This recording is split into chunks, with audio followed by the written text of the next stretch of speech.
ಎಲ್ಲ ಆಶ್ರಮ ಇದು ಆಶ್ರಮ. ನಮಃ ಶ್ರೀಮದಾನಂದ ತೀರ್ಥ ಭಗವತ್ಪಾದಾಚಾರ್ಯೇಭ್ಯೋ ನಮಃ. ಓಂ.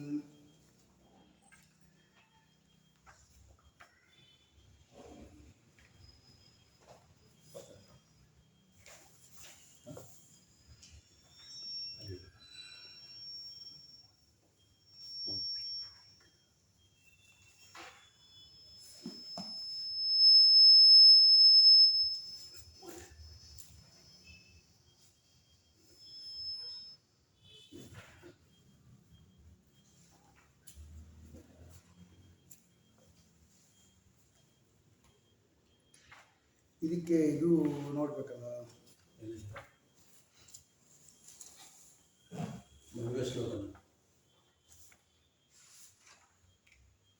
ಶಾಂತಿ ಮಂತ್ರ ನೋಡ್ಬೇಕಲ್ಲ. ಇದರೊಳಗಿದೆ ಆಚಾರ್ಯ ಸಾಮವೇದದಲ್ಲಿ.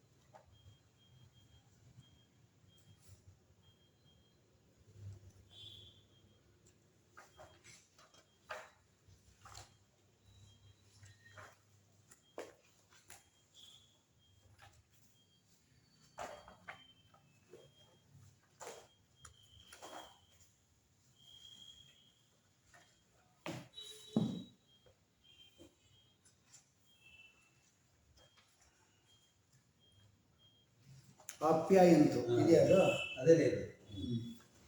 ಶ್ರೀ ಗುರುಭ್ಯೋ ನಮಃ. ಪರಮಗುರುಭ್ಯೋ ನಮಃ. ಶ್ರೀಮದಾನಂದ ತೀರ್ಥ ಭಗವತ್ಪಾದಾಚಾರ್ಯೇಭ್ಯೋ ನಮಃ. ಇದು ಸಾಮವೇದಕ್ಕೆ ಸಂಬಂಧಪಟ್ಟಿರತಕ್ಕಂಥ ಉಪನಿಷತ್ತು.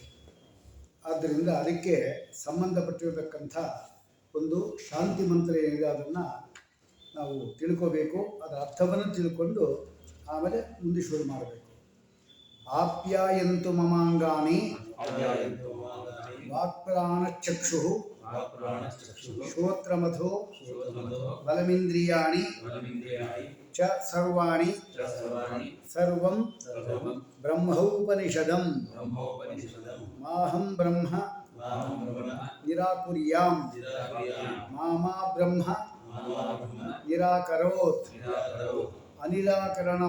ಅನಿರಾಕರಣಮಸ್ತು ಅನಿರಾಕರಣಂ ಮೇ ಅಸ್ತು ತದಾತ್ಮನಿ ನಿರತೆ ಯ ಉಪನಿಷತ್ಸು ಧರ್ಮಾಸ್ತೆ ಮಯಿ ಸಂತು ತೇ ಮಯಿ ಸಂತು.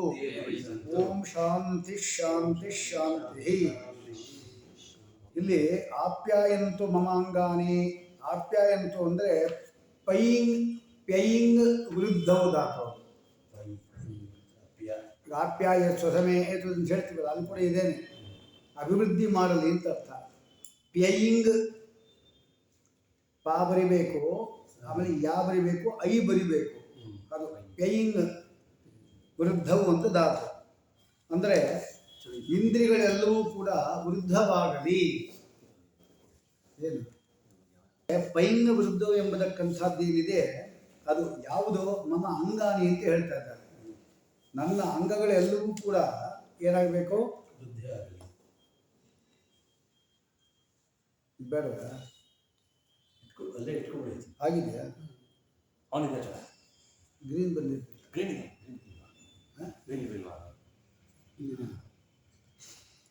ಹಾಗಾದರೆ ಆಪ್ಯಾಯಂತು ಒಂದು ವೃದ್ಧಿಗೊಳ್ಳಲಿ ಅಂತ ಅರ್ಥ. ಯಾವುದು ವೃದ್ಧಿಗೊಳ್ಳಬೇಕು ಅಂತ ಮುಂದಿದೆ, ಮಮ ಅಂಗಾನಿ ಅಂತ. ಅಂಗಗಳು ವೃದ್ಧಿಗೊಳ್ಳೋದು ಒಂದೇ ಅರ್ಥ.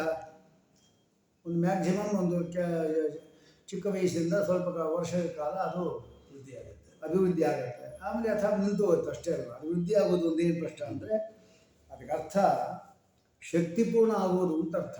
ಕಣ್ಣು ಸರಿಯಾಗಿ ಕೆಲಸ ಮಾಡಬೇಕು, ಕಿವಿ ಸರಿಯಾಗಿ ಕೆಲಸ ಮಾಡಬೇಕು, ಆ ರೀತಿ ಅನುಗ್ರಹ ಮಾಡೋ ಅದೆಲ್ಲ. ಆದರೆ ನಾವು ಇಲ್ಲೇ ಇಟ್ಟು ನಾವು ಶಾಸ್ತ್ರಗಳನ್ನು ಓದಲಿಕ್ಕೆ ಅನುಕೂಲ ಆಗುತ್ತೆ. ಹಾಗಾದರೆ ಇಂದ್ರಿಯ ಎಂಬತಕ್ಕಂಥದ್ದು ವೃದ್ಧಿಗೊಳ್ಳೋದು ಒಂದು ಅರ್ಥ ಏನದಕ್ಕೆ?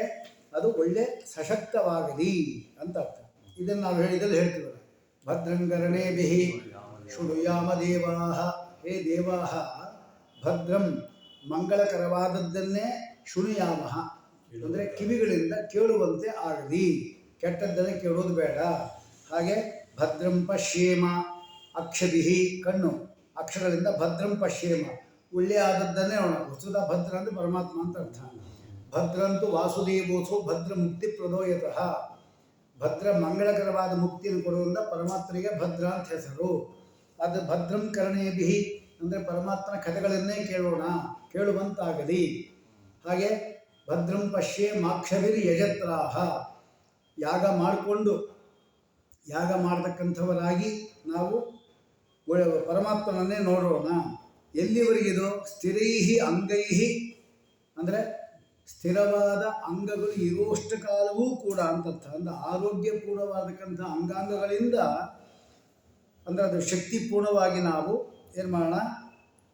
ವ್ಯಷೇಮ ದೇವಹಿತಂ ಯದಾಯುಹು ಅಂದರೆ ಯಾವ ರೀತಿ ನಮ್ಮ ಎಲ್ಲ ಅಂಗಗಳೂ ಕೂಡ ಭಗವತ್ ಪ್ರಜ್ಞೆಗೆ ಅನುಕೂಲ ಮಾಡಿಕೊಡುತ್ತೋ ಆ ರೀತಿ ಶಕ್ತಿಪೂರ್ಣತೆ ಎಂಬುದು ಬಂದಿರಲಿ ಅಂತ ಹೇಳ್ತಾ ಇದ್ದಾರೆ. ವಾಕ್ಪ್ರಾಣ ಚಕ್ಷುಶ್ರೋತ್ರಂ ಅಥೋ ಬಲಂ ಅಂತ ಮುಖ್ಯವಾಗಿ ಎಲ್ಲ ಜ್ಞಾನ ಸಾಧನವಾದ ಇಂದ್ರಿಯಗಳು ಕೂಡ ಅದು ಸಶಕ್ತವಾಗಿರಬೇಕು, ಚುರುಕಾಗಿರಬೇಕು.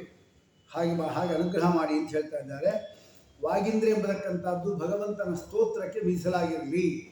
ವಾಗೀಂದ್ರಿಯ ಎಂಬತಕ್ಕಂಥದ್ದು ಉಸಿರು ನಮ್ಮ ಪ್ರಾಣಶಕ್ತಿ ಇದಲ್ಲ, ಅದು ಸಾತ್ವಿಕವಾದಕ್ಕಂಥ ಕಾರ್ಯಗಳಲ್ಲೇ ಮಾಡೋದರಲ್ಲೇ ಅದು ಏನಾಗಿರಬೇಕು? ಅನುಕೂಲವಾಗಿರಬೇಕು. ಕಣ್ಣು ಒಳ್ಳೆಯದನ್ನೇ ನೋಡಲಿ, ಕಿವಿ ಒಳ್ಳೆಯದನ್ನೇ ಕೇಳಿ ಅಂತ ಹೇಳ್ತೀವಲ್ಲ, ಅದು ಆ ರೀತಿ ಅಂತ ಅರ್ಥ. ಎಲ್ಲಕ್ಕಿಂತ ಮುಖ್ಯವಾಗಿ ಬಲಂ ಅಂತ ಹೇಳಿದ್ದಾರೆ. ಅಂದರೆ ಎಲ್ಲ ಇಂದ್ರಿಯಗಳಿಗೆ ಬಲ ನೀಡತಕ್ಕಂತಹ ಶಕ್ತಿ ಮನಸ್ಸು. ಎಲ್ಲ ನಾವು ಇಲ್ಲೇ ಇದ್ದರೂ ಕೂಡ ಮನಸ್ಸು ಎಲ್ಲೇ ಇತ್ತು ಅಂದ್ರೆ ಆಗೋದಿಲ್ಲ. ಆ ಮನೋನಿಯಾಮಕನಾಗಿದ್ದ ಯಾರು? ರುದ್ರದೇವ. ಗರುಡಶೇಷರು ಮನೋನಿಯಾಮಕರೇ. ಅಷ್ಟ ಮಾತ್ರವಲ್ಲ, ಬೃಹಸ್ಪತಿಗಳು ಕೂಡ ಅಷ್ಟೇ. ಇಂದ್ರ ಮತ್ತು ಮನಸ್ಸು ಇಂದ್ರ ಮತ್ತು ಕಾಮನು ಮನೋಭಿಮಾನಿಗಳೇ. ಪರ್ಜನ್ಯನೂ ಕೂಡ ಕಡೆಗೆ ಅಗ್ನಿ ಚಂದ್ರ ಎಲ್ಲರೂ ಕೂಡ. ಆದರೆ ಮುಖ್ಯವಾಗಿ ರುದ್ರದೇವರನ್ನು ಮನೋನಿಯಾಮಕ ಅಂತ ಹೇಳ್ತಾರೆ. ಅವನೇ ಇಲ್ಲಿ ಪ್ರಶ್ನೆ ಮಾಡೋದು. ಈ ಉಪನಿಷತ್ತನ್ನು ಬ್ರಹ್ಮನನ್ನು ಕೇಳೋದು. ಬ್ರಹ್ಮ ಯಾರು? ಚಿತ್ತಾಭಿಮಾನಿ. ಚಿತ್ತ ಅಂದರೆ ಏನು? ಎಲ್ಲ ಜ್ಞಾಪಕ ಇಟ್ಕೊಳ್ತೀವಲ್ಲ, ಅದಕ್ಕೆ ಅಭಿಮಾನಿ. ಓದಿದ್ದೆಲ್ಲ ತಲೆಯಲ್ಲಿ ಇಟ್ಕೋಬೇಕು, ಅದಕ್ಕೆ ಅಭಿಮಾನಿ. ಚಿತ್ತಾಭಿಮಾನಿ ಬ್ರಹ್ಮನನ್ನು ಕೇಳೋದು ಯಾರು? ಮನೋಭಿಮಾನಿ ಕೇಳೋದು ಅಲ್ವಾ? ಹಾಗಾದರೆ ವಾಕ್ಯನ ದೇವತೆ ಅಗ್ನಿ ಇದ್ದಾನೆ. ನಾವು ಅಗ್ನಿ ಅಂತ ಹೇಳಿದ ಮಾತ್ರಕ್ಕೆ ಯಾರು? ಬೇರೆಯವರು ಅಗ್ನಿ ಅಂದರೆ ಜಡಾಗ್ನಿ ತೀರ್ಕೊಳ್ತಾರೆ. ಹಾಗಿದ್ದರೆ ಹನುಮಂತ ದೇವರು ಸುಗ್ರೀವ ಮತ್ತು ರಾಮಚಂದ್ರರಿಗೆ ಅಗ್ನಿ ಸಾಕ್ಷಿಕವಾಗಿ ಅವರು ಮೈತ್ರಿ ಮಾಡಿದ್ರಲ್ಲ, ಅಗ್ನಿ ಜಡಾಗ್ನಿ ತಗೊಂಡ್ರೆ ಏನು ಮಾಡೋದು? ಅದೇನು ಸಾಕ್ಷಿ ಬಂದು ಹೇಳುತ್ತೆ ಕೋರ್ಟಿಗೆ ಬಂದು. ಹಾಗೇನು ಹೇಳಬೇಕು? ಅಗ್ನಿ ದೇವತೆ. ಆದ್ದರಿಂದ ಅಗ್ನಿ ಸಾಕ್ಷಿಕವಾಗಿ ಮದುವೆ ಮಾಡೋದು. ಯಾಕೆ? ದೇವತೆ ಅಂತ ಹೇಳ್ಬಿಟ್ಟು. ಪೃಥ್ವಿ ತ್ವಯಾ ದತ ಲೋಕ ದೇವಿತ್ವಂ. ಪೃಥ್ವಿಗೆ ಬರೀ ಜಡದೇವ ಪೃಥ್ವಿ ಅಲ್ಲ, ಅದು ಪೃಥ್ವಿ ದೇವತೆ. ಅಷ್ಟು ಮಾತ್ರವಲ್ಲ, ಇನ್ಯಾವುದು ಹೇಳ್ತೀವಿ ನಾವು? ಇದರಲ್ಲಿ ಬರುತ್ತೆ ಯಾವುದು? ದೇವತಾ ವಚನಾದಾಪೋ ವದಂತಿ ಇತ್ಯಾದಿಕಂ ವಚಃ ನಾಯುಕ್ತಂ. ನಾಯುಕ್ತವಾದಿ ಅಲ್ಲಿ ನಿಲ್ಲಿಸ್ಕೋಬೇಕು. ನಾ ಅಯುಕ್ತ ಅಸಂಗತವಾದನ್ನು ಹೇಳ್ತಾ ಇಲ್ಲ. ಯಾಕೆ? ಶ್ರುತಿಗಳಲ್ಲೂ ಕೂಡ ಯಾವುದು? ಆಪೋ ಅಬ್ರುವನ್, ನೀರು ಮಾತಾಡಿದವು ಅಲ್ವಾ? ಆಮೇಲೆ ಸೋಮೇನ ಸಹ ರಾಜ್ಞ, ಸಂಭಾಷಣೆ ಮಾಡಿಕೊಂಡು ಗಿಡಮರಗಳು. ಇದು ಯಾರಾದರೂ ಹಂಗೆ ಹೇಳ್ತಾರ? ಅದಕ್ಕೆ ನಮ್ಮ ಸೂತ್ರ ಇದ್ದಂಗೆ ಅಭಿಮಾನಿ ವ್ಯಪದೇಶಸ್ತು ಅಂತ ಒಂದು ಸೂತ್ರ ಇಲ್ಲದು. ಪ್ರತಿಯೊಂದು ಜಡ ತತ್ವಗಳು ಕೂಡ ನಿಯಮನ ಮಾಡಲಿಕ್ಕೋಸ್ಕರವಾಗಿ ಆಯಾ ದೇವತೆಗಳು ಇದ್ದಾರೆ. ಆ ದೇವತೆಗಳು ಏನಿದ್ದಾರೆ ಅವರನ್ನು ನಾವು ಮುಖ್ಯವಾಗಿ ಚಿಂತನೆ ಮಾಡ್ಕೋಬೇಕು. ಆದ್ದರಿಂದ ಇಲ್ಲಿ ಕೂಡ ದೇವತಾ ವಚನಾದಾಪೋ, ದೇವತೆಗಳು ಏನಿದ್ದಾರೆ ಅವರ ವಚನ. ದೇವತಾ ವಚನಾದ ಆಪಹ ಅಬ್ರುವನ್ನಿತಿ.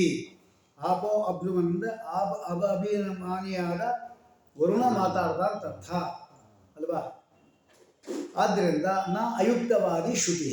ಶ್ರುತಿ ಅದು ಕೂಡ ಅಸಂಗತವಾದನ್ನು ಹೇಳ್ತಾ ಇಲ್ಲ. ಏನು ಜಡ ಮಾತಾಡುತ್ತೇನ್ರಿ ಅಂದರೆ ದೇವತೆಗಳ ಸಂಪರ್ಕ ಇದೆ ಅಂತ ಇಟ್ಕೋಬೇಕು ನಾವು. ಹಾಗೆ ಆ ದೇವತೆಗಳೆಲ್ಲೂ ಕೂಡ ನಮಗೇನು ಮಾಡಬೇಕು? ಅನುಗ್ರಹ ಮಾಡಲಿ. ಆಮೇಲೆ ಇಂದ್ರಿಯಾಣಿ ಚ ಸರ್ವಾಣಿ ಅಂದರೆ ಏನು? ವಾಕಿನ ದೇವತೆ ಅಗ್ನಿ, ವಾಕಿನ ದೇವತೆ ಅಗ್ನಿ, ಪ್ರಾಣದ ದೇವತೆ ಪ್ರವಾಹವಾಯು, ಉಸಿರಾಟಕ್ಕೆ ದೇವತೆ ಅವನು. ಅವನು ಕೂಡ ಅಸ್ವತಂತ್ರ, ಮುಖ್ಯ ಪ್ರಾಣ ಅವನಿಗೆ ನಿಯಾಮಕ. ಅವನಿಗಿಂದ ಕೆಲವು ಜನ ಬೇಕಾಗುತ್ತೆ ಅವನಿಗೆ. ಯಾರು? ಪ್ರಾಣ ಅಪಾನ ವ್ಯಾನ ಉದಾನ ಸಮಾನ, ಅದು ಬೇಕಾಗುತ್ತೆ ಪ್ರವಾಹ ವಾಯುವಿಗೆ. ಹೀಗೆಲ್ಲ ಆ ದೇವತೆಗಳೆಲ್ಲ ಅನುಗ್ರಹ ಮಾಡಬೇಕು. ಕಣ್ಣಿನ ದೇವತೆ ಸೂರ್ಯ. ಪ್ರವಾಹ ವಾಯು ಮತ್ತೆ ಪ್ರಾಣಾದಿ 5 ಹೋಗ್ತಿಲ್ಲ ಅಂದ್ರೆ ಅವು ಬೇರೆ ಮತ್ತು ಪ್ರವಾಹ ವಾಯು ಬೇರೆ. ಅವು ಇರಬೇಕು, ಅವು ಅವರ ಅಧೀನವಾಗಿ ಅವ್ರು ಮಾಡಬೇಕು. ಪ್ರಾಣ ಅಪಾನ ವ್ಯಾನ ಉದಾನ ಸಮಾನಗಳೆಲ್ಲ ಸಹಾಯ ಮಾಡ್ತವೆ ಅವನಿಗೆ, ಪ್ರವಾಹ ವಾಯುವಿಗೆ ಉಸಿರಾಡಲಿಕ್ಕೆ. ಪ್ರವಾಹ ವಾಯುಗಿಂತ ಇವು ಕಡಿಮೆ. ಹೌದು ಹೌದು, ಅವರು ಕೂಡ ಬೇಕು ಆ ಕೆಲಸಕ್ಕೆ. ಬರೀ ಪ್ರವಾಹ ವಾಯು ಮಾತ್ರವಲ್ಲ, ಅವರೂ ಬೇಕು. ಇಂತಹ ಸಂದರ್ಭದಲ್ಲಿ ಇವರೆಲ್ಲರೂ ನೇಮನ ಮಾಡತಕ್ಕಂಥವನ್ನ ಯಾರು ಅಂತ ವಾಯುದೇವರು ಇರ್ತಾರೆ. ಅವರಿಗೆ ಪರಮಾತ್ಮ ನೇಮನ ಮಾಡ್ತಾರೆ. ನಾವೇನು ಮಾಡ್ತೀವಿ ಅಂದರೆ ಗ್ರಾಮಾಧಿಪತಿಗಳನ್ನು ತಿಳ್ಕೊಳ್ತೀವಿ ನಾವು ಅಲ್ವಾ. ಒಂದು ಖಂಡಾಧಿಪತಿ ತಿಳ್ಕೊಳ್ತೇವೆ, ಅವರೆಲ್ಲರೂ ನೇಮನ ಮಾಡತಕ್ಕಂಥ ಇವ್ರನ್ನ ಬಿಟ್ಬಿಡ್ತೇವೆ. ಯಾರು? ರಾಷ್ಟ್ರಾಧ್ಯಕ್ಷರನ್ನು ಬಿಟ್ಬಿಡ್ತೇವೆ. ಅದೇ ನಮ್ಮ ತಪ್ಪಾಗೋದು. ಅದು ಮುಖ್ಯವಾಗಿ ಇವನ್ನ ತಿಳ್ಕೊಳ್ಳೋದು ಪರವಾಗಿಲ್ಲ. ಇವರಲ್ಲಿ ಯಾರು ಅಧೀನ? ಆ ಪ್ರಧಾನ ವ್ಯಕ್ತಿ ಅಧೀನ. ಅವನನ್ನು ಬಿಟ್ಬಿಟ್ಟು ನಾವೆಲ್ಲ ತಿಳ್ಕೊಂಡ್ರು ವೇಸ್ಟ್. ಹಾಗೆ ಇಲ್ಲೂ ಕೂಡ ಮನಸ್ಸಿನ ದೇವತೆ ಶಿವ ಇದ್ದಾನೆ. ಎಲ್ಲ ಇಂದ್ರಿಗಳಿಗೂ ಬಲ ಅಂತಕ್ಕಂಥ ದೇವತೆ ಮುಖ್ಯ ಪ್ರಾಣ ಇದ್ದಾರೆ. ಇವರೆಲ್ಲರೂ ಕೂಡ ನನ್ನ ಇಂದ್ರಿಯಗಳಿಲ್ಲಿಕೊಂಡು ಶಕ್ತಿ ತುಂಬಲಿ. ಆಪ್ಯಾಯಂತು ಮಮ ಅಂಗಾನಿ ಸರ್ವಾಣಿ, ಅದು ಹೇಳಿದ್ದಾರೆ. ಯಾವುದ್ಯಾವುದು? ವಾಕ್, ಪ್ರಾಣ, ಚಕ್ಷು, ಶ್ರೋತ್ರಂ, ಅಥೋ ಬಲಂ ಇಂದ್ರಿಯಾಣಿ. ಬಲಂ ಅಂದರೆ ಏನು? ಅಥವಾ ಬಲಂ ಅಂದರೆ ಏನು? ಬಲಕ್ಕೆ ಅಂದರೆ ಇದಕ್ಕೆಲ್ಲ ಬಲ ಕೊಡೋರು ಯಾರು ಅಂದರೆ ಮನೋಭಿಮಾನಿ, ಮನಸ್ಸು. ಯಾವುದಕ್ಕೆ? ವಾಕ್, ಪ್ರಾಣ, ಚಕ್ಷು, ಶ್ರೋತ್ರ, ಮನೋ, ಇದಕ್ಕೆಲ್ಲ ಬಲ ಕೊಡತಕ್ಕಂಥದ್ದು ಯಾರು ಅಂದರೆ ಮನಸ್ಸು. ಮನಸ್ಸೇ ಇಲ್ಲ ಅಂದರೆ ಆಗೋದಿಲ್ಲ. ಅದಕ್ಕೆ ಬಲಂ ಅಂದರೆ ಮನಸ್ಸನ್ನು ತಗೋಬೇಕು. ಆಮೇಲೆ ಇಂದ್ರಿಯಾಣಿಚ ಸರ್ವಾಣಿ, ಎಲ್ಲವನ್ನೂ ಕೂಡ ಅಂತ ಅರ್ಥ. ಎಲ್ಲ ಇಂದ್ರಿಯಗಳು ಯಾವುದ್ಯಾವುದು? 5 ಕರ್ಮೇಂದ್ರಿಯ, 5 ಜ್ಞಾನೇಂದ್ರಿಯ, ಇದೆಲ್ಲ ಬಲಗೊಂಡು ಅದು ಅಧ್ಯಾತ್ಮ ಸಾಧನೆಗೆ ಅದು ಹೊರಡಲಿ ಅಂತ ನಮ್ಮ ನೆರವಾಗಲಿ ಅಂತ ಹೇಳ್ತಾ ಇದ್ದೀವಿ. ಇದಿಷ್ಟು ಕೂಡ ಆಪ್ಯಾಯನ. ಆಪ್ಯಾಯನ ಅಂದರೆ ಏನು? ಸಂತೋಷ ಪಡೋದು ಅಂತ ಅರ್ಥ. ಅಂದರೆ ಸಂತೋಷ ಪಡೋದು ಅರ್ಥ ತಗೋಬೇಕು ನಾವು. ಸರ್ವೇಂದ್ರಿಯಾಣಿ ಸರ್ವಾಣಿ ಇಂದ್ರಿಯಾಣಿ ಆಪ್ಯಾಯಂತು ಅಂದರೆ ಏನರ್ಥ? ನಮ್ಮ ವೈದಿಕ ವಾಂಗ್ಮಯದ ಅಧ್ಯಯನದಿಂದ ಎಲ್ಲ ಇಂದ್ರಿಯಾಭಿಮಾನಿ ದೇವತೆಗಳು ಕೂಡ ಸಂತೋಷಗೊಳ್ಳಲಿ. ಇನ್ನೊಂದು ರೀತಿಯಲ್ಲಿ ಆಪ್ಯಾಯಂತು ಅಂತ. ಇದು ವೃದ್ಧಿಯಾಗಲಿ, ಬಲ ಬರಲಿ, ಪರಮಾತ್ಮನ ಕಡೆ ಹೋಗುವಂತೆ ಆಗಲಿ, ಕಣ್ಣು ಪರಮಾತ್ಮನ ಶಾಸ್ತ್ರಗಳನ್ನು ನೋಡಲಿ, ಕಿವಿ ಎಂಬುದು ಪರಮಾತ್ಮನ ಕಥೆ ಕೇಳಲಿ, ಬಾಯಿ ಎಂಬುದು ನಾರಾಯಣಾದಿ ಶಬ್ದಗಳನ್ನು ಹೇಳಿ ಸ್ತೋತ್ರ ಪಾಠ ಮಾಡಲಿ. ಇದೆಲ್ಲ ಹೇಳ್ಕೊಂಡು ಇದಕ್ಕೆಲ್ಲ ಬಲ ಕೊಡೋದು ಯಾವುದು? ಮನಸ್ಸು. ಅದು ಎಂಬತಕ್ಕಂಥದ್ದು ಇದೆ. ಅದು ಮನೋಭಿಮಾನಿಯಾದ ರುದ್ರದೇವ, ಗರುಡದೇವ, ಶೇಷದೇವ, ಇಂದ್ರದೇವ, ಆಮೇಲೆ ಕಾಮ, ಚಂದ್ರ, ಅಗ್ನಿ ಎಲ್ಲರೂ ಮನೋಭಿಮಾನಿ ದೇವತೆಗಳು. ಆದರೆ ಕೆಳಗಡೆ ಇರತಕ್ಕಂಥ ಎಲ್ಲ ತತ್ವಾದಿಗಳು ಕೂಡ ಮೇಲಿರ್ತಕ್ಕಂಥ ತತ್ವಾದಿಗಳು ಅಭಿಮಾನಿಗಳಾಗಿ ಇರ್ತಾರೆ ಅಲ್ವಾ. ತಾರತಮ್ಯ ತಿಳಿಲಿಕ್ಕೋಸ್ಕರವಾಗಿ ಮಾತ್ರ ಗರುಡ, ಶೇಷ, ರುದ್ರ ಮನೋಭಿಮಾನಿಗಳು ಅಂತ ಹೇಳೋದು ಅಷ್ಟೇ. ಎಲ್ಲರೂ ಎಲ್ಲಕ್ಕೆ ಅಭಿಮಾನಿ. ಇದೊಂದು ಅಂಶ ಇಟ್ಕೋಬೇಕು. ಇನ್ನು ಯಾವುದಕ್ಕೋಸ್ಕರವಾಗಿ ನಾವು ಈ ಸಾಧನೆ ಮಾಡ್ಕೋಬೇಕು? ಇಂದ್ರಿಯಗಳೆಲ್ಲ ಗಟ್ಟಿಮುಟ್ಟಾಗಿರಲಿ, ಇಂದ್ರಿಯಗಳೆಲ್ಲ ಸಾಧನೆ ಮಾಡ್ಕೊಳ್ಳಿ. ಏನು ಸಾಧನೆ ಮಾಡಬೇಕು ಹೇಳಿದ್ರೆ ಅದಕ್ಕೆ ಮುಂದೆ ಹೇಳ್ತಾ ಇದ್ದಲ್ಲಿ ಸರ್ವಂ ಬ್ರಹ್ಮ ಔಪನಿಷದಂ ಅಂತ. ಸರ್ವಂ ಬ್ರಹ್ಮ ಔಪನಿಷದಂ ಅಂದರೆ ಉಪನಿಷತ್, ಅದನ್ನು ತಿಳಿಲಿಕ್ಕೆ ಹೊರಟವರು ನಾವು. ಉಪನಿಷತ್ತನ್ನು ತಿಳಿಲಿಕ್ಕೆ ಹೊರಟವರು. ಉಪ ಅಂದರೆ ಏನು? ಸಮೀಪ ಅಂತ ಅರ್ಥ, ಅಥವಾ ಅಧಿಕ. ಉಪರಿ ಉಳ್ಳವರು ಅಂದರೆ ಉಪರಿಚರ. ಪರಮಾತ್ಮ ಮೇಲೆ ಸಂಚಾರ ಮಾಡೋದು ವೈಕುಂಠದಲ್ಲಿ, ಅವನ ಉಪ. ಅವನ ಒಂದು ಜ್ಞಾನಕ್ಕೋಸ್ಕರವಾಗಿ ನಾವು ಹೊರಟೇವೆ. ನಿಷತ್ ಅಂತಿದ್ದೇವೆ. ಹಾಗಾದರೆ ಉಪನಿಷತ್ತಿನ ಅರಿವು ಅಂದರೆ ಏನು? ಉಪನಿಷತ್ತಲ್ಲಿ ಪ್ರತಿಪಾದ್ಯವಾದ ಪರಮಾತ್ಮನ ಜ್ಞಾನ ಅಂತ ಅರ್ಥ. ಅರ್ಥ ಹೋಗ್ಬೇಕಲ್ಲ, ಅದಕ್ಕೆ ನಾವು ಹೊರಟಿದ್ದೀವಿ ನಾವು. ಹಾಗಾದರೆ ಆ ಬ್ರಹ್ಮತತ್ವವನ್ನು ಔಪನಿಷದ ಅಂತ ಕರೆದರು. ಬ್ರಹ್ಮತತ್ವವನ್ನು ಔಪನಿಷದ ಅಂತ ಕರೆದರು. ಅದೊಂದೇ ಈ ಉಪನಿಷತ್ತಿನ ಮುಖ್ಯ ಅರ್ಥ. ಅಂದರೆ ಮುಖ್ಯ ಪ್ರತಿಪಾದ್ಯ ಯಾರು? ಔಪನಿಷದ ಪರಮಾತ್ಮ. ಅದಕ್ಕೆಂದರೆ ಈ ಸಾಧನೆಯ ಸನ್ನಾಹ. ಪರಮಾತ್ಮನನ್ನು ತಿಳಿಲಿಕ್ಕೆ ಬೇಕಾದ ಎಲ್ಲ ಇಂದ್ರಿಯಗಳಿಗೆ ಬೇಕಾದ ಬಲವನ್ನು ಕೊಡಲಿ. ಮನಸ್ಸೆಂಬತಕ್ಕಂಥದ್ದು ಪರಮಾತ್ಮ ಇರುವಂತಾಗಲಿ. ಯಾತಕ್ಕೆ ಅಂದರೆ ಸರ್ವಂ ಬ್ರಹ್ಮ ಉಪನಿಷದಂ ಔಪನಿಷದಂ. ಉಪನಿಷತ್ತಿನ ಪ್ರತಿಪಾದ್ಯನಾದ ಬ್ರಹ್ಮನನ್ನು ತಿಳಿಲಿಕ್ಕೋಸ್ಕರವಾಗಿ ಇದೆಲ್ಲ ಸಶಕ್ತವಾಗಿ ಇರಲಿ ಅಂತ ಆಪ್ಯಾಯಂತು ಮಮಾಂಗಾನಿ ಅಷ್ಟಾಯಿತು. ತಿಳಿಯುವ ವಸ್ತುಗಳು ಯಾವುದು? ಮೂರಿಂದ ತಿಳಿಬೋದು ನಾವು. ಈಗ ಔಪನಿಷದ ಅಂತ ಯಾಕೆ ಹೇಳಿದ್ರು ಅಂತ ಅದಕ್ಕೆ ಹೇಳ್ತಾ ಇದ್ದೇನೆ. ತಿಳಿಬೇಕಾಗಿದ್ದರೆ ಒಂದು ಪ್ರತ್ಯಕ್ಷ, ಒಂದು ಅನುಮಾನ ಮತ್ತು ಆಗಮ ಇದೆ. ಪರಮಾತ್ಮನನ್ನ ನೇಂದ್ರಿಯಾಣಿ ನಾನುಮಾನಂ ವೇದಾಶೈವೇನಂ ವೇದೆಯಂತಿ ವಿಷ್ಣು ತತ್ವನಲ್ಲಿ ನೋಡಿದವಲ್ಲ. ವೇದಗಳು ಮಾತ್ರ ಅವನನ್ನು ತಿಳಿಸೋದು, ಪ್ರತ್ಯಕ್ಷದಿಂದ ನಮ್ಗೆ ಗೊತ್ತಾಗೋದಿಲ್ಲ, ಆಮೇಲೆ ಗೊತ್ತಾಗೋದಿಲ್ಲ. ಆದ್ದರಿಂದ ಯುಕ್ತಿ ತಿಳಿಯಕ್ಕಾಗಲ್ಲ. ಶಬ್ದದಿಂದ ತಿಳಿಬೋದು, ಶಬ್ದದಿಂದ ಅಂದರೆ ಹೇಗೆ? ಯಾರಾದರೂ ತಿಳಿದವರು ಇದ್ದರೆ ಅವರ ಮಾತಿನಿಂದ ನಾವು ತಿಳಿಬೋದು ಅಷ್ಟೇ. ಆದ್ದರಿಂದ ಎಲ್ಲರೂ ಕೂಡ ಮೂಲ ಯಾವುದು? ಪ್ರತ್ಯಕ್ಷನೇ. ಅವರು ನೋಡಿರ್ಬೇಕು ಪರಮಾತ್ಮನಂದ್ರೆ, ತಿಳಿದವರು, ಅವ್ರಿಗೆ ಪ್ರತ್ಯಕ್ಷ ಬೇಕೇ ಬೇಕು. ಪ್ರತ್ಯಕ್ಷಕ್ಕೆ ಗೋಚರವಾಗದೇ ಇರತಕ್ಕಂಥ ಯುಕ್ತಿ ಇದಲ್ಲ, ಅದು ಉಪಯೋಗ ಬರಲ್ಲ. ಈಗ ಧೂಮ ಎಂಬತಕ್ಕಂಥದ್ದನ್ನು, ಪರ್ವತವನ್ನು ನಾವು ನೋಡಬೇಕು, ಧರ್ಮಿಯನ್ನು, ಹೇತುವನ್ನು ನೋಡಬೇಕು ಪ್ರತ್ಯಕ್ಷದಿಂದ, ಆಮೇಲೆ ಅನುಮಾನ ಮಾಡಬೇಕು ಅಲ್ವಾ?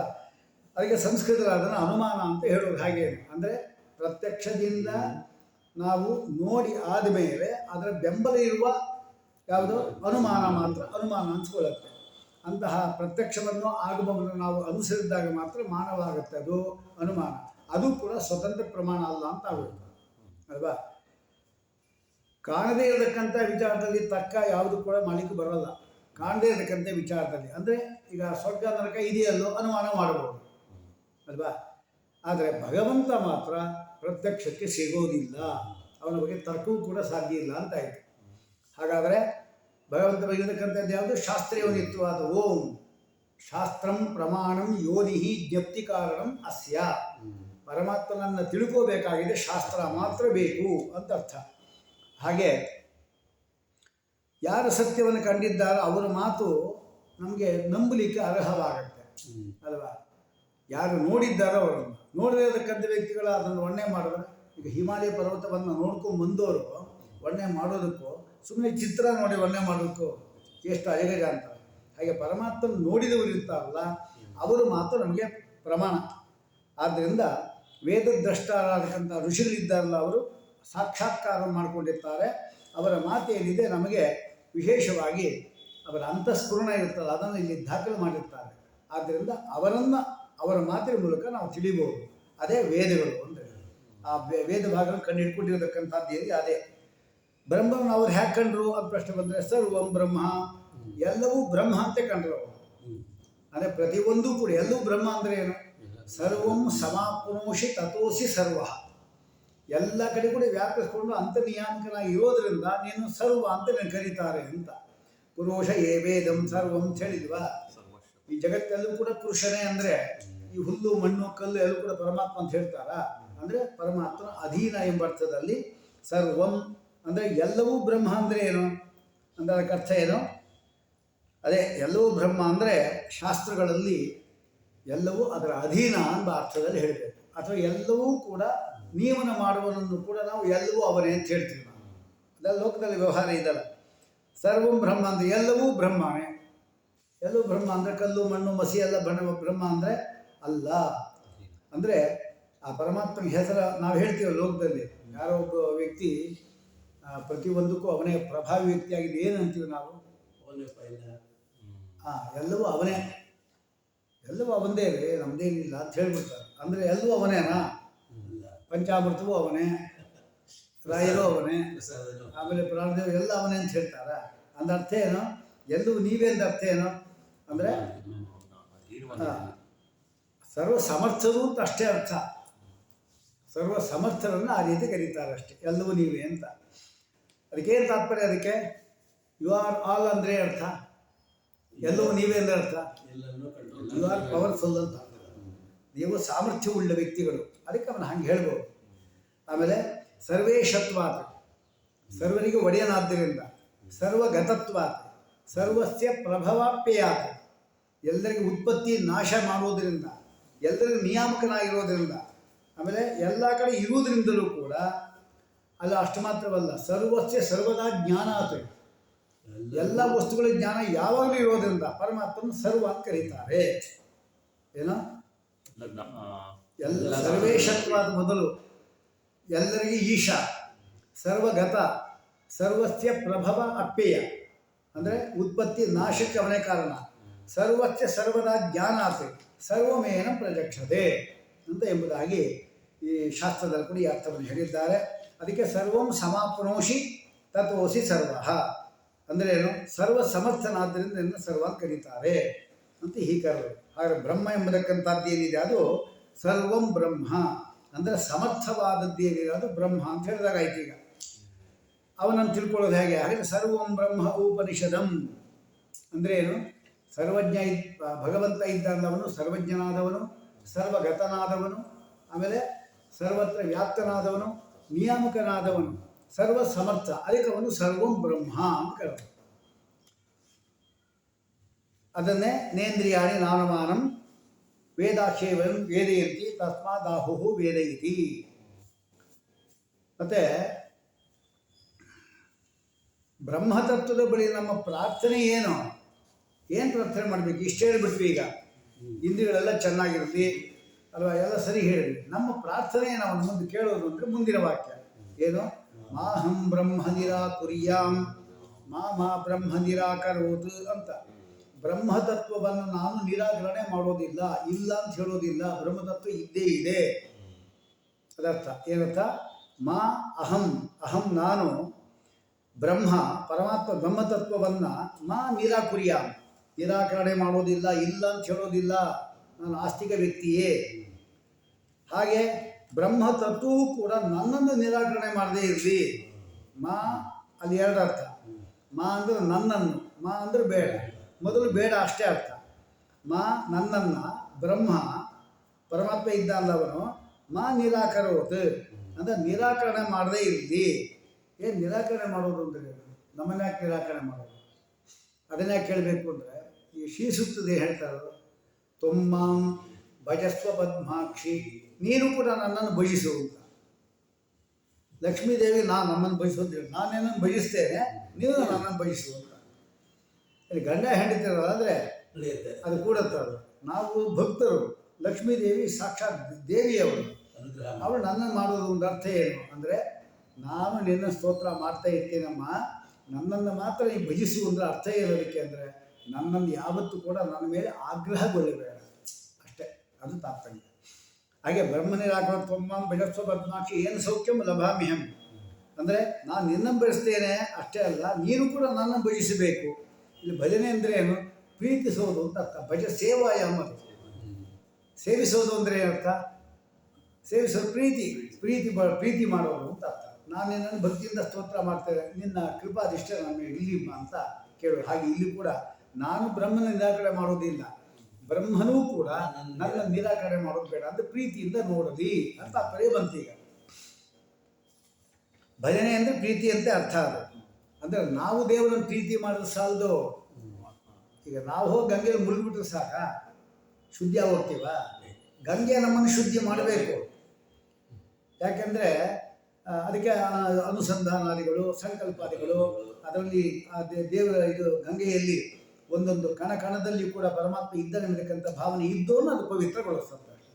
ಬರೀ ಮುಳುಗೋರೆಲ್ಲ ಶುದ್ಧಿ ಆಗೋದಾದರೆ ಅಲ್ಲೇ ಕಪ್ಪೆಗಳು ಮೊಸಳೆಗಳು ಎಲ್ಲ ಇರ್ತವೆ, ಅದೇನು ತಪ್ಪು ಮಾಡೋದು ಅಲ್ವಾ? ಆ ಪ್ರಶ್ನೆ ಬರುತ್ತೆ.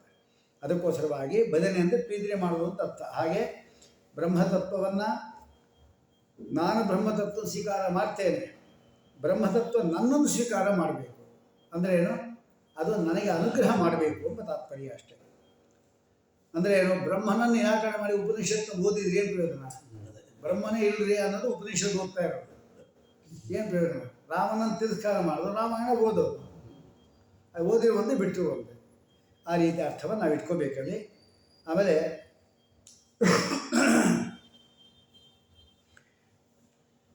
ಕೆಲಸಕ್ಕೆ ಏನಾಗುತ್ತೆ ಅಂದರೆ ನಮಗೆ ಉಪನಿಷತ್ತು ವಾಕ್ಯಗಳು ಇದ್ದರೂ ಕೂಡ ನಮ್ಗೆ ಅರ್ಥ ಆಗೋದಿಲ್ಲ. ಈಗ ಈ ವಾಕ್ಯಗಳಲ್ಲಿ ಅಂಥದ್ದೇ. ಯಾಕೆಂದರೆ ಅದು ನಮ್ಮನ್ನು ಸರಿಯಾಗಿ ಪ್ರೀತಿಯಿಂದ ನೋಡಿದಾಗ ಮಾತ್ರ ನಮಗೆ ಆ ವಾಕ್ಯದ ಅರ್ಥ ಆಗುತ್ತೆ, ಇಲ್ಲ ಅರ್ಥ ಆಗೋದಿಲ್ಲ. ಮೇಲದಕ್ಕೆ ಏನು ಅರ್ಥ ಆಗೋದಾಗುತ್ತೆ. ಮಾಹಂ ಬ್ರಹ್ಮ ನಿರಾಕುರ್ಯಾಂ ಅಂದರೆ ಬ್ರಹ್ಮ ಅಂದರೆ ಎಲ್ಲಕ್ಕಿಂತ ದೊಡ್ಡವಾದ ವಸ್ತು, ಅನಂತವಾದಕ್ಕಂಥ ಒಂದು ಪರಮಾತ್ಮ ಸತ್ಯ. ಅದು ನಮಗೆ ತಿಳಿಯೋದೆಲ್ಲೂ ಕೂಡ ಸಂಸ್ಕೊಂಡ ವಸ್ತುಗಳಷ್ಟೇ. ಆದರೆ ಇದೆಲ್ಲ ಈ ಬ್ರಹ್ಮತತ್ವ ಅದು ಬಹಳ ದೊಡ್ಡದು. ಆದ್ದರಿಂದ ಅದು ನನ್ನನ್ನು ಕೂಡ ನಿರಾಕರಿಸಿ ಮಾಡಬಾರದು. ಅದಕ್ಕೆ ಬ್ರಹ್ಮ ನಿರಾಕರೋತ್. ಬ್ರಹ್ಮ ದರ್ಶನಕ್ಕೆ ನಮಗೆ ಎಷ್ಟು ಶ್ರದ್ಧೆ ಮುಖ್ಯನೋ ಅಷ್ಟೇ ಬ್ರಹ್ಮನ ಅಂದರೆ ಪರಮಾತ್ಮನ ಅನುಗ್ರಹ ಬೇಕು. ನಮ್ಗೆ ಎಷ್ಟೆಷ್ಟು ನಿಷ್ಠೆ ನಮ್ಗೆ ಅದರಲ್ಲಿರುತ್ತೋ ಅದು ಬೇಕೇ ಬೇಕು. ಹಾಗೆ ಬ್ರಹ್ಮನು ನಮ್ಮನ್ನು ಪ್ರೀತಿಸಬೇಕು ಅಂದರೆ ಅವನ ಅನುಗ್ರಹ ನಮ್ಗೆ ಬೇಕು, ಇಲ್ಲ ಅರ್ಥ ಆಗೋದಿಲ್ಲ. ಯಾಕೆಂದರೆ ಯಮೈ ವೈಷ್ಣವತೆ ಲಭ್ಯ ಅಂತ ಹೇಳಿದ್ರಲ್ಲ, ಅದು ವರಣಾಂದ ಪ್ರಸಾದ. ಯಾರ ಮೇಲೆ ತನ್ನ ಕೃಪಾ ಕಟಾಕ್ಷವನ್ನು ಬೀರ್ತಾನೋ ಅವರು ಮಾತ್ರ ಅನುಗ್ರಹ ಮಾಡ್ತಾನೆ, ದರ್ಶನ ಕೊಡ್ತಾನೆ. ಹಾಗೆ ವೇದಗಳು ಹಾಗೆ ಅದೇ ಹೇಳೋದು. ಆಮೇಲೆ ಮಾಮ ಬ್ರಹ್ಮ ನಿರಾಕರೋತು ಅಂದರೆ ನನ್ನ ಮೇಲೆ ಅವನ ಅನುಗ್ರಹ ಇರಲಿ, ಅವನ ಅನುಗ್ರಹದಿಂದ ನಮಗೆ ಅರ್ಥ ಆಗಲಿ ಅಂತ ಹೇಳೋದು. ಆಮೇಲೆ ಮುಂದಿನ ಮಾತು ಅದನ್ನೇ ವಿವರಣೆ, ಅನಿರಾಕರಣಮಸ್ತು ಅನಿರಾಕರಣ ಮೇ ಅಸ್ತು ಅಂತ. ಯಾವ ಕಾಲಕ್ಕೂ ಕೂಡ ನಾವು ನಮ್ಮಲ್ಲಿ ಪರಸ್ಪರ ನಿರಾಕರಣೆ ಇಲ್ಲದೇ ಇರಲಿ. ನಾನು ಅವನನ್ನು ನಿರಾಕರಣೆ ಮಾಡೋದಾಗಲಿ, ಅವನು ನನ್ನನ್ನು ನಿರಾಕರಣೆ ಮಾಡೋದಾಗಲಿ ಆಗಬೇಡ. ನೋಡಿ ಎಂಥ ಪ್ರಾರ್ಥನೆ ನೋಡಿ ಅದು ಅಲ್ವಾ. ಅಂದರೆ ನಾನು ಯಾವತ್ತೂ ಕೂಡ ಯಾವುದೇ ಸಂದರ್ಭದಲ್ಲಿ ಬರೀ ದೇವರು ನಂಬಿದ್ದಷ್ಟು ಏನು ಕೊಡಲಿಲ್ಲ ಅಂತ ಒಂದು ಭಾವನೆ ಬಂದ್ಬಿಡುತ್ತೆ ಕೆಲಸ ಅಲ್ವಾ. ಅದೇ ಪರಮಾತ್ಮ ಈಗ ಕೊಡೋದು ಬೇಡ, ಸ್ವಲ್ಪ ಮುಂದೆ ಕೊಡೋಣ ಅಂತ ಅವ್ನು ಇರ್ತಾರೆ. ನಮ್ಗೆ ಅಷ್ಟಲ್ಲೇ ಅರ್ಜೆಂಟು, ಆಗ ನಾವು ಪರಮಾತ್ಮ ನಿರಾಕರಣೆ ಮಾಡ್ಬೋದು. ಹಾಗೆ ಆಗೋದು ಬೇಡ. ಆಮೇಲೆ ಅದಕ್ಕಾಗಿ ಮುಂದಿನ ಮಾತೇನು ಹೇಳ್ತಾ ಇದ್ದಾರೆ, ತದಾತ್ಮನಿ ನಿರತೆ ಯ ಉಪನಿಷತ್ತು ಧರ್ಮಾಸ್ತೆ ಮಯಿ ಸಂತು ತೇ ಮಯಿ ಸಂತು. ಹಿಂದೆ ಹೇಳಿದ ಬ್ರಹ್ಮ ಇದ್ದ ಅಂತ ನಾವು ಕರೆದವಲ್ಲ, ಅದು ಸತ್ಯವನ್ನು ಇಲ್ಲಿ ಆತ್ಮ ಅಂತ ಕರೀತಾ ಇದ್ದಾರೆ. ಆತ್ಮ ಶಬ್ದವೂ ಕೂಡ ಅನೇಕ ರೀತಿಯ ಅರ್ಥಗಳನ್ನು ಹೇಳ್ತಕ್ಕಂಥದ್ದಾಗಿದೆ. ಆದರೆ ಆತ್ಮ ಅಂದರೆ ಸಾಮಾನ್ಯವಾಗಿ ಮಧ್ಯ ದೇಹ ಆತ್ಮ, ಇಲ್ಲೇ ನಾವು ತೋರಿಸೋದು. ಆದರೆ ಇನ್ನೂ ಅರ್ಥ ಮಾಡ್ಕೊಂಡು ಹೋದಾಗ ಆತ್ಮ ಎಂಬ ಶಬ್ದಕ್ಕೆ ಅರ್ಥ ಏನು, ಬರೀ ಶರೀರ ಅಲ್ಲ. ಅಂದರೆ ಮನುಷ್ಯ ಸತ್ತ ಅಂತ ಹೇಳಿದ್ರೆ ಶರೀರ ಬಿತ್ತ ಅಂತ ಅಷ್ಟೇ ಅರ್ಥ, ಆತ್ಮ ಸತ್ತ ಅಂತ ಯಾರು ಹೇಳೋದಿಲ್ಲ. ಹಾಗೆ ಆತ್ಮ ಶಬ್ದಕ್ಕೆ ಜೀವ ಅಂತ ಅರ್ಥ ಇದೆ ಅಂತಾಯಿತು. ಮನಸ್ಸು ಬೇರೆ, ಇಲ್ಲಿ ಆತ್ಮ ಅಂದರೆ ಮನಸ್ಸು. ಯಾಕೆಂದರೆ ಮನಸ್ಸಿಲ್ಲ ಅಂದರೆ ಯಾವ ಕಾರ್ಯಕ್ರಮ ನಡೆಯಲ್ಲ. ಇನ್ನೂ ವಿಚಾರ ಮಾಡಿದಾಗ ಮನಸ್ಸೆಂಬತಕ್ಕಂಥದ್ದು ಯೋಚನೆ ಮಾಡುವುದಿಲ್ಲ, ಮನಸ್ಸು ಯೋಚನೆ ಮಾಡೋದಿಲ್ಲ. ಅದ್ಯಾಕೆ ಯೋಚನೆ ಮಾಡ್ತಾರೆ? ಮನಸ್ಸಿನಿಂದ ನಾವು ಯೋಚನೆ ಮಾಡೋದು ಅಲ್ವಾ. ಮನಸ್ಸಿನಿಂದ ನಾವು ಯೋಚನೆ ಮಾಡಬೇಕಷ್ಟೆ. ಇದೆಲ್ಲ ಕಾರಣಗಳಿಂದ ಮನಸ್ಸು ಒಂದು ಯಂತ್ರ ಅಂತಾಯಿತು. ಆದರೆ ಯಂತ್ರವನ್ನು ಬಳಸೋನೇನಿದ್ದಾನೆ ಅವನು ಬೇರೆ ಇದ್ದ. ಯಾರು? ಜೀವಾತ್ಮ. ಆದರೆ ಜೀವಾತ್ಮ ಕೂಡ ಅವನ ಮನಸ್ಸೆಂಬುದು ಅವನ ಅಧೀನವಾಗಿತ್ತು ಅಂತ ಹೇಳಿದ್ರೆ ಏನೇನೋ ಆಲೋಚನೆ ಮಾಡ್ಬೋದಲ್ಲ, ಮಾಡ್ತಾ ಇಲ್ವಲ್ಲ ನಾವು. ಯಾಕೆ ಅಂದರೆ ಹಾಗೆ ನಮಗೂ ಕೂಡ ನೇಮನ ಮಾಡೋಕ್ಕಂತ ಒಬ್ಬ ದೇವತೆಗಳಿದ್ದಾರೆ ಅಂತ ಆಯಿತು. ಆ ದೇವತೆಗಳು ಕೂಡ ಎಲ್ಲರಿಗೂ ಒಂದೇ ರೀತಿ ಚಿಂತನೆ ಮಾಡಿಸ್ಕೊಡೋದಿಲ್ಲ. ಆದರೆ ಅವರು ಕೂಡ ಸ್ವಾತಂತ್ರ್ಯ ಇಲ್ಲ ಅಂತ ಹೇಳಿದಾಗಾಯಿತು. ಈಗ ರುದ್ರದೇವರು ಇದ್ದಾರಲ್ಲ, ಅವರು ಇದರಲ್ಲಿ ಹೇಳ್ತಾರೆ ಭಾಗವತದಲ್ಲಿ, ನೋಡು ಮೋಹಿನಿ ವೇಷ ಹಾಕೊಂಬಂದ ಪರಮಾತ್ಮ ನಾನು ಮನೋನಿಯಾಮಕ, ನನ್ನ ಮನಸ್ಸೇ ನಿಲ್ಲಿಲ್ಲ ನೋಡು, ನಾನೇ ಅವನ ಹಿಂದೆ ಓಡಿ ಹೋದೆ ನಿಮ್ಮನ್ನೆಲ್ಲ ಬಿಟ್ಟು ಅಂತ ಪಾರ್ವತಿಗೆ ಆಮೇಲೆ ಹೇಳ್ತಾನೆ. ಅಂತ ಅರ್ಥ ಏನು? ಮನಸ್ಸಿನ ಅದೇ ಪ್ರಶ್ನೆ ಇಲ್ಲ ಒಂದು. ನಾನು ಎಲ್ಲ ಮನಸ್ಸು ಕೂಡ ನಾನು ಅಧಿದೇವತೆ, ನನ್ನ ಮನಸ್ಸು ಕೂಡ ಒಂದು ಸ್ಥಿಮಿತದಲ್ಲಿ ಇಲ್ವಲ್ಲ, ಎಲ್ಲೆಲ್ಲೋ ಹೊರಡ್ತಾ ಇರ್ತಲ್ಲ. ಹಾಗೆ ಆ ಮನಸ್ಸು ನಿಯಮನ ಮಾಡತಕ್ಕಂಥ ದೇವತೆ ಯಾವ ಗುಣವುಳ್ಳವನು ಅಂತ. ಈಗ ಬೃಹದಾರಣ್ಯಕೋಪನಿಷತ್ತು ಹೇಳ್ತಾರೆ, ಯಹ ಪೃಥಿವ್ಯಾಂ ತಿಷ್ಠನ್ ಪೃಥಿವ್ಯಾಂ ಅಂತರೋ ಯಂ ಹೇತಿ ಯಂ ಪೃಥಿವೀ ನ ವೇದ ಬಂತಲ್ಲ. ಇದೆಲ್ಲ ಎಲ್ಲೇ ವಿಷ್ಣು ತತ್ವದಲ್ಲಿ ಕಡೆಯಲ್ಲಿ ಪೃಥಿವಿ ಏನಿದ್ದಾಳೆ ಅವಳು ಒಳಗಡೆ ಇದ್ಕೊಂಡು ಎಲ್ಲ ನಿಯಮನ ಮಾಡ್ತಾ ಇದ್ದರೂ ಕೂಡ ಪೃಥ್ವಿಗೆ ಅವನನ್ನು ತಿಳ್ಕೊಳ್ಳಿಕ್ಕೆ ಸಾಧ್ಯ ಆಗ್ತಾ ಇಲ್ಲ. ಪೃಥ್ವಿ ಅಂದರೆ ಪೃಥ್ವಿ ಅಭಿಮಾನಿ ದೇವತೆ, ಅವಳಿಗೆ ಗೊತ್ತಾಗ್ತಾ ಇಲ್ಲ ಅಂತ ಹೇಳಿದ ಮೇಲೆ ಇನ್ನು ನಮ್ಮ ಗತಿ ಏನು ಹೇಳಿ ಅಲ್ವಾ. ಆದ್ದರಿಂದ ಅವ್ರು ತಿಳ್ಕೊಬೇಕಾಗಿದ್ದು ಅತ್ಯಂತ ಶ್ರೇಷ್ಠವಾದದ್ದು. ಅದಕ್ಕೆ ಧರ್ಮಾಸ್ತೆ ಮಯಿಸಂತು ತೇ ಮಯಿಸಂತು ಅಂದರೆ ಋಷಿಗಳು ಅವರು ನೋಡಿದಕ್ಕಂಥ ಮಾತು ಏನಿದೆ ಅದು ಆತ್ಮ ಅಂದರೆ ಅಲ್ಲಿ ಪರಮಾತ್ಮ ಅಂತ ತಗೋಬೇಕು. ಜೀವಾತ್ಮನೂ ಅಲ್ಲ, ಮನಸ್ಸು ಅಲ್ಲ, ಆ ಪರಮಾತ್ಮ ಇದ್ದಲ್ಲ ಅವನನ್ನು ತಗೋಬೇಕು. ಅಂದು ಒಟ್ಟು ಏನು ಹೇಳಿದಾಗಾಯಿತು, ಆತ್ಮನೇ ನಿರತ ಅಂತ. ಅವರೆಲ್ಲರೂ ಕೂಡ ಪರಮಾತ್ಮ ನಿರತರಾದವರು. ಆತ್ಮನಲ್ಲಿ ನಿರತರಾದವರು ಏನು ಹೇಳಿದ್ದೇವೆ ಅದು ಸತ್ಯ ಆಗುತ್ತೆ. ಆದ್ದರಿಂದ ನಮಗೆ ಅಂತ ಸತ್ಯವನ್ನು ಜ್ಞಾನ ಕೊಡಲಿ. ಅದು 2 ಸಾರಿ ಕಾತರತೆಯನ್ನು ಕಳಕಳಿಯನ್ನು ನಮಗೆ ತೋರಿಸಿದಾಗ 2 ಸಾರಿ ಹೇಳ್ತಾರೆ. ನಜ ಬದಲಾವರ್ತದೆ ನಜ ಬದಲಾವರ್ತದೆ ಅಂತ ಹೇಳ್ತೀವಲ್ಲ, ಹಾಗೆ ಇಲ್ಲೂ ಕೂಡ ಏನೋ ತೇ ಮಯಿ ಸಂತು ತೇ ಮಯಿ ಸಂತು ಅಂತ 2 ಸಾರಿ ಅದನ್ನು ಹೇಳ್ತಾ ಇದ್ದಾರೆ. ಅಂದರೆ ಆ ಧರ್ಮಗಳು ಎಲ್ಲವೂ ಕೂಡ ನನ್ನಲ್ಲಿ ಮೈಗೂಡುವಂತೆ ಆಗಲಿ ಅಂತ 2 ಸಾರಿ ಅದೇ ಹೇಳ್ತಾ ಇದ್ದಾರೆ. ಆಮೇಲೆ ಶಾಂತಿ. ಓಂ ಶಾಂತಿ ಶಾಂತಿ ಶಾಂತಿ. ಅಷ್ಟು ಆಯ್ತಾ?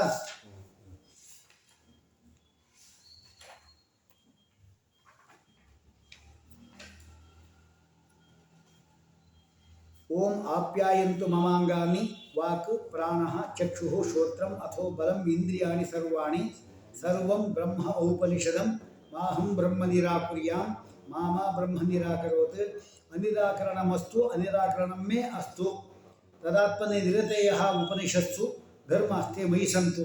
ಆ ಉಪನಿಷತ್ತಲ್ಲಿ ಋಷಿಗಳಿಂದ ಕಂಡುಹಿಡಿಯಲ್ಪಟ್ಟ ಪರಮಾತ್ಮನ ತತ್ವಗಳೆಲ್ಲ ನನ್ನಲ್ಲಿ ರಕ್ತಗತವಾಗಲಿ. ಆಮೇಲೆ ಅದು 2 ಸತಿ ಹೇಳಿದ್ರು, ನನಗೆ ಬರಲಿ ಬರಲಿ ಅಂತ 2 ಸತಿ ಹೇಳಿದ್ರು. ಇದು ಶಾಂತಿ ಶಾಂತಿ ಅಂತ. ಏನು ಶಾಂತಿ ಅಂದರೆ ಸಾಮಾನ್ಯ ಹೇಳೋದೇನು, ಆಧ್ಯಾತ್ಮಿಕ, ಆದಿದೈವ, ಆದಿಭೂತ ಆಗ್ತದೆ. ಮನಸ್ಸು ಅಧಿಭೂತ. ಆ ಮನಸ್ಸಿನ ನಿಯಾಮಕ ದೇವತೆ ಇದ್ದಾನಲ್ಲ ರುದ್ರದೇವ, ಅವನು ಅಧಿದೈವ, ಅಧ್ಯಾತ್ಮ ಜೀವ. ಯಾರ್ಯಾರು? ಅಧ್ಯಾತ್ಮ ಜೀವ, ಅಧಿಭೂತ ಮನಸ್ಸು, ಅಧಿದೈವ ಯಾರು? ಋಷಿ. ಅಷ್ಟೇ ಮುಗೀತಾ? ಅವರಿಗೆ ನಿಯಮನ ಮಾಡುವ ಪರಮಾತ್ಮ ತಾನೆ. ಅವನೇನು? ಅಧಿಯಜ್ಞ. ಅವನಿಗೆ ಅಧಿಯಜ್ಞ ಅಂತ ಹೇಳ್ತಾರೆ. ಪರಮಾತ್ಮನಿಗೆ ಅಧಿಯಜ್ಞ. ಹಾಗಾದರೆ ನಾವೆಲ್ಲ ತಿಳ್ಕೊಳ್ತೀವಿ, ಅಧಿಯಜ್ಞನನ್ನು ತಿಳ್ಕೊಳ್ಳೋದಿಲ್ಲ ಅಂತ ತಾತ್ಪರ್ಯ. ಹಾಗಾದರೆ ಶಾಂತಿ ಅಂದರೆ ಅರ್ಥ ಅದು. ಶಾಂತಿ ಅಂದರೆ ಶಾಂತವಾಗಿರೋದು, ಅದಲ್ಲೇ ಅಲ್ಲ ಶಾಂತಿ ಅಂದರೆ. 3 ಅಕ್ಷರ ಇದೆ ಇಲ್ಲಿ ಶಾಂತಿಯಲ್ಲಿ. ಶ, ಆಮೇಲೆ ಅಂತ, ಈ. ಶ, ಅಂತ, ಈ. ಶಂ ಅಂದರೆ ಏನು? ಶನ್ನೋ ಮಿತ್ರ ಶಂ ವರುಣಃ. ಒಳಗಡೆ ಇರತಕ್ಕಂಥ ಜ್ಞಾನ. ಮೋಕ್ಷ ನಮ್ಮಲ್ಲೇ ಇದೆ, ಅದು ಆವರಣಗಳಿದೆ. ಆವರಣಗಳನ್ನು ತೆಗಿಬೇಕು. ತೆಗೆಯೋರು ಯಾರು? ಪರಮಾತ್ಮ ತೆಗಿಬೇಕು.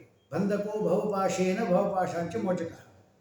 ಮಗುವಿನ ಕೈಯಲ್ಲಿ ಮೂಸಂಬಿ ಕೊಟ್ಬಿಟ್ರೆ ಅದು ಬಾಯಿ ಹಾಕಿ ನೋಡುತ್ತೆ, ಅಯ್ಯೋ ಒಂಥರ ಆಗುತ್ತೆ ಅದಕ್ಕೆ. ತಂದು ಅಮ್ಮ ಕೊಟ್ಬಿಟ್ರೆ ಅಂದರೆ ಅಮ್ಮನೇ ಬಿಡಿಸ್ಬೇಕೆಲ್ಲ. ಎಷ್ಟು ಆವರಣ, ದಪ್ಪ ಆವರಣ, ಆಮೇಲೆ ಅದಕ್ಕೊಂದು ಆವರಣ ಇರುತ್ತೆ, ಅದೊಂದು. ಆಮೇಲೆ ಹಣ್ಣಿನ ರಸ ಸಾರ ಭಾಗ ಇದೆಯಲ್ಲ, ಅದನ್ನೇ ಮುಚ್ಕೊಂಡಿರುತ್ತೆ. ಈಗ ಆವರಣ ತೆಗಿಬೇಕು. ಹಾಗೆ ಲಿಂಗದೇಹ ಆವರಣ ಪರಮಾತ್ಮನೇ ತೆಗಿಬೇಕು, ಆ ಮೋಕ್ಷ ಅಭಿವ್ಯಕ್ತ ಆಗಬೇಕಾಗಿದ್ದರೆ. ಅದೇ ರೀತಿ ಇನ್ನೊಂದು ಆವರಣ ಇದಲ್ಲ, ಯಾವುದು? ಲಿಂಗ, ಅದು ಅನಿರುದ್ಧ ಆವರಣ, ಅದು ತೆಗಿಬೇಕು.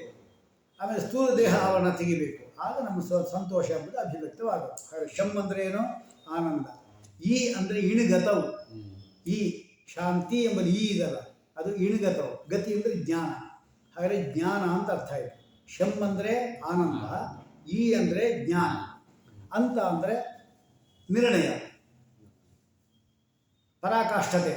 ಹಾಗಾದರೆ ಜ್ಞಾನ ಮತ್ತು ಆನಂದದ ಪರಾಕಾಷ್ಠತೆಯನ್ನು ಹೊಂದುವಂತಾಗಲಿ.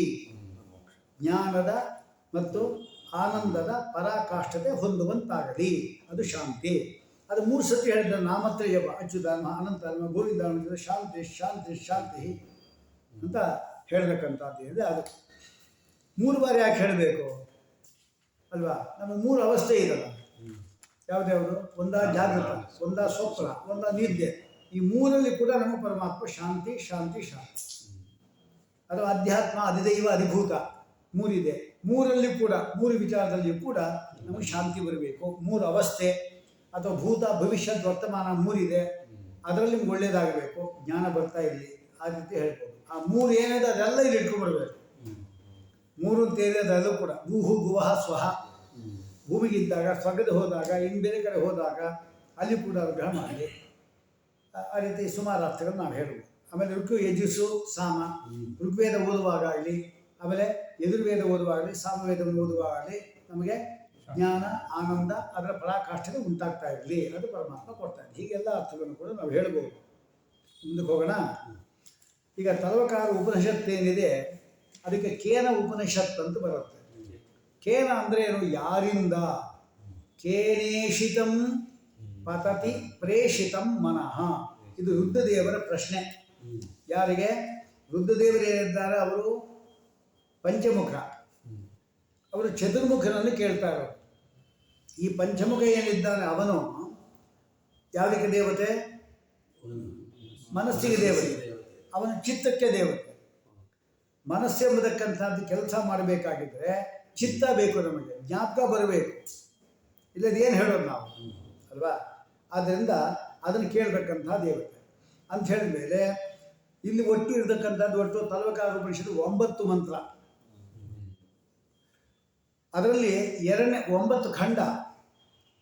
ಇನ್ನು ಶಂಕರಾಚಾರ್ಯ ಪ್ರಕಾರ ಇನ್ನೂ ಜಾಸ್ತಿ ಇದೆ ಅಂತ ಅದೆಲ್ಲ ಲೋಪ ಆಗಿರಬೇಕು ಅವರು. ಯಾಕೆಂದರೆ ಈಗ ನಮ್ಗೆ ಯಾವುದು ಸಿಕ್ಕಿಲ್ಲ, ಅದಕ್ಕೆ ಅವರು ಎರಡನೇ ಖಂಡಕ್ಕೆ ಅವ್ರು ವ್ಯಾಖ್ಯಾನ ಮಾಡಿದ್ದಾರೆ. ಓ ಹಾಗಾದ್ರೆ ನಮ್ಗೆ ಸಿಕ್ಕಿರೋದು ಅಷ್ಟೇ ಅಲ್ಲ, ಇನ್ನೂ ಇದೆ ಅಂತ ಆಯಿತು. ಅವ್ರ ಕಾಲದಲ್ಲಿ ಇತ್ತು, ಅವ್ರು ಮೊದಲು ಬಂದವರಲ್ವಾ, ಅವ್ರ ಕಾಲದಲ್ಲಿ ಇತ್ತು, ಅದನ್ನು ಹಾಳು ಮಾಡ್ಕೊಂಡಿದ್ದೀವಿ ಅಂತ ಅರ್ಥ ಆಯ್ತು ಈಗ ನಮಗೆ. ಹಾಗಾದರೆ ತಲವಕಾರ ಉಪನಿಷತ್ತು ಬರತಕ್ಕಂಥ ಮೊದಲ 9 ಮಂತ್ರ ಇದೆ. ಆ 9 ಮಂತ್ರದಲ್ಲಿ 2ನೇ ಖಂಡದಲ್ಲಿ ಇದು ಬರತಕ್ಕಂಥದ್ದು. ಎಲ್ಲಿ ತಲವಕಾರ ಉಪನಿಷತ್ತನ್ನು ಹೇಳ್ತಾ ಇರೋದು. ತಲವಕಾರ ಉಪನಿಷತ್ತಿನಲ್ಲಿ ಅದು ಮೊದಲ ಖಂಡದಲ್ಲಿ 9 ಮಂತ್ರಗಳಿದೆ. ಅದರಲ್ಲಿ 2ನೇ ಖಂಡದಲ್ಲಿ ಬರತಕ್ಕಂಥ 5 ಮಂತ್ರಗಳು ಇದು ಬರತಕ್ಕಂಥದ್ದು.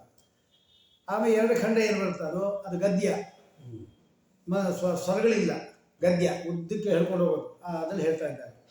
ಹಾಗೆ ಈ ಮಂತ್ರವನ್ನು ನೋಡಿದ ಋಷಿ ಯಾರು ಅಂತ ಬೇಕು, ಪ್ರತಿಪಾದ್ಯವಾದ ದೇವತೆ ಯಾರು ಅಂತ ಬೇಕು, ಆಮೇಲೆ ಯಾವ ಛಂದಸ್ಸು ಅಂತ ಬೇಕು.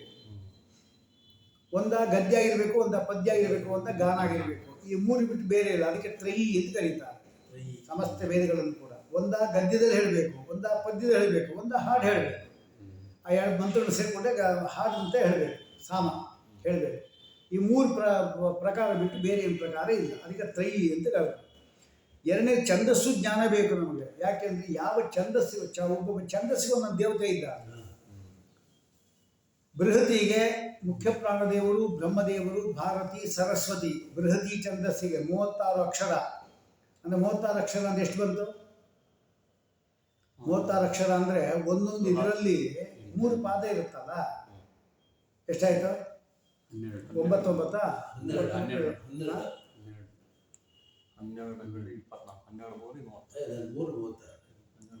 11 ಮಂತ್ರ ಇರುತ್ತೆ.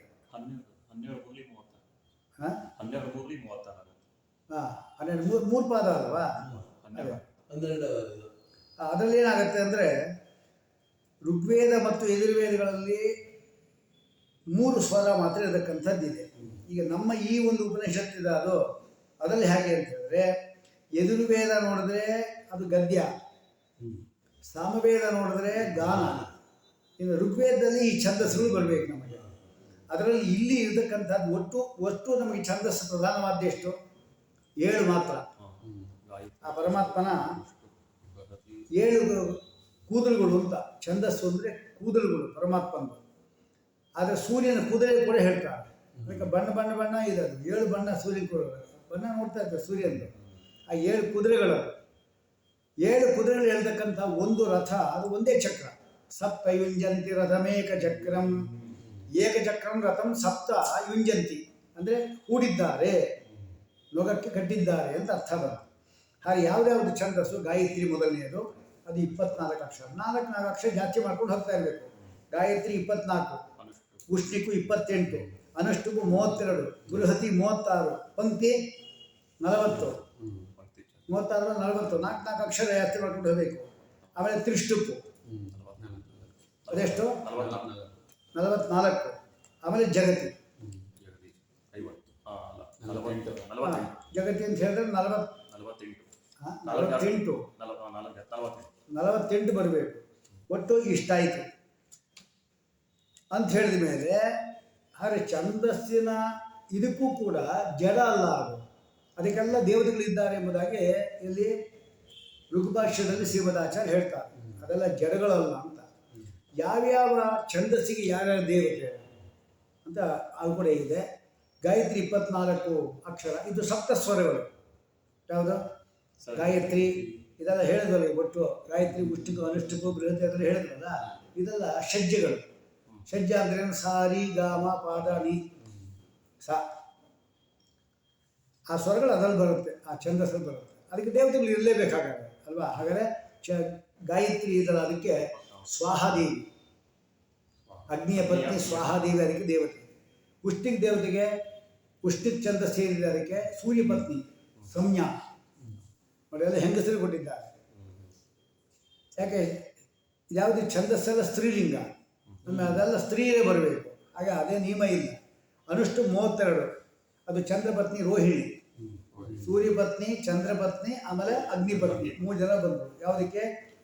ಗಾಯತ್ರಿ, ಉಷ್ಣಿಕ್, ಅನುಷ್ಠು ಅಲ್ವಾ. ಆಮೇಲೆ ಬೃಹತಿ ಛಂದಸ್ಸು, ಅದು ಬೃಹಸ್ಪತಿ ಇದ್ದಾಳ, ಅವಳ ಪತ್ನಿ ತಾರ. ಅಗ್ನಿಪತ್ನಿ ಸ್ವಾಹ, ಅನುಷ್ಠುಪ್ ಛಂದಸ್ಸು. ಆಮೇಲೆ ಉಷ್ಣಿಕ್. ಆಮೇಲೆ ಎಷ್ಟು ಬರ್ಬೇಕು ಅದಕ್ಕೆ? 4 ಅಕ್ಷರ ಅರ್ಥ ಮಾಡ್ಬೋದು. 24 28ಗೆ ಸಂಜ್ಞಾ ಸೂರ್ಯಪತ್ನಿ. ಆಮೇಲೆ ಚಂದ್ರಪತ್ನಿ ರೋಹಿಣಿ, ಅದಕ್ಕೆ ಅನುಷ್ಠುಪ್ಗೆ. ಆಮೇಲೆ ಬೃಹತಿ ಏನಿದೆ ಅದಕ್ಕೆ ಬೃಹಸ್ಪತಿ ಪತ್ನಿ ಅಂತ ತಾರ ಬಂತು, ಎಲ್ಲ ಹೆಂಗಸರು ಬಂತು. ಆಮೇಲೆ ಪಂಕ್ತಿ ಛಂದಸ್ಸು 40 ಅಕ್ಷರ, ಅದಕ್ಕೆ ಮಿತ್ರಾವರುಣ ಅಂತಿದ್ದ ಅವ್ರ ಹೆಣ್ಣಂತೆ. ಮಿತ್ರಾವರುಣ. ಅದು ತ್ರಿಷ್ಟುಪ್ಗೆ ಇಂದ್ರನ ಪತ್ನಿ ಶಚಿ. ಆಮೇಲೆ ಜಗತಿ ಛಂದಸ್ಸಿಗೆ ಎಲ್ಲ ದೇವತಾ ಸ್ತ್ರೀಯರು ಕೂಡ ಅಭಿಮಾನಿ ದೇವತೆಗಳು, ಜಗತ್ತಿಗೆ ಎಲ್ಲರೂ. ಹಾಗೆ ಇದು ಸಾಮಾನ್ಯ ನಿಯಮದಲ್ಲಿ ಹೇಳಿದ್ದು. ಆದರೆ ಬೃಹತಿ ಛಂದಸ್ಸಿಗೆ ಬ್ರಹ್ಮದೇವರು ಮತ್ತು ಅವರ ಪತ್ನಿಯರೇ ಅಭಿಮಾನಿಗಳಾದ ಮೇಲೆ ಗಂಡನರಾಗದೇ ಇರ್ತಾರ, ಹಾಗೆ ಅದು ಕೂಡ ನಾವು ತಗೋಬೇಕು. ಹಾಗಾದರೆ ಇಷ್ಟ ಆಯ್ತು. ಈಗ ನಮಗೆ ಛಂದಸ್ಸಿನ ಅಭಿಮಾನಿ ದೇವತೆ ತಿಳ್ಕೊಂಡಿಲ್ಲ ಅಂದರೆ ಅವರ ಅನುಗ್ರಹ ನಮಗೆ ಆಗಲ್ಲ. ಛಂದಸ್ಸು ಹೇಳಿಲ್ಲ ಅಂದರೆ ತಪ್ಪಾಗುತ್ತೆ. ಈಗ ನಮಗೆ ಅಶ್ವಸ್ತ್ರೀ ತಲ್ವಕಾರು ಪಶ್ಯನ್ ಮಹಾಮಂತ್ರಸ್ಯ, ಯಾವುದು? ಋಷಿ ಹೇಳಬೇಕು. ಯಾರು? ಬ್ರಹ್ಮ ಋಷಿ. ಎಲ್ಲ ದೇವತೆಗಳಿಗೂ ಕೂಡ, ಎಲ್ಲ ಛಂದಸ್ಸುಗಳಿಗೂ ಕೂಡ ಮುಖ್ಯವಾಗಿ ದೇವತೆ ಅಂದರೆ ಯಾರು? ಹೈಗ್ರೀವ ದೇವರು ಋಷಿ. ಯಾಕೆ? ಹೈಗ್ರೀವಾದಿ ಮಹಾವಿದ್ಯಾ ಅಂತ ಎಲ್ಲ ವಿದ್ಯೆಗಳು ಕೂಡ ಹೈಗ್ರೀವ ದೇವರು ಬಂದಿದ್ದು. ಹಾಗೆ ಮೊಟ್ಟ ಮೊದಲು ಯಾರು ಕಂಡು ಹಿಡ್ಕೊಂತಾರೋ ಅವರು ಅದಕ್ಕೆ ಋಷಿ.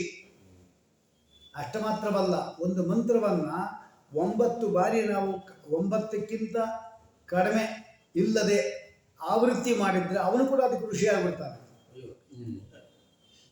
ಅಂದರೆ ಅವರೆಲ್ಲ ಆದಮೇಲೆ ಕಡೆ ಋಷಿ ಅವನು ಕೂಡ ಬರ್ತಾನೆ. ಹಾಗಾದರೆ ಯಾವ ಯಾವ ಋಷಿಗಳು ಯಾವರಾಯಿತು?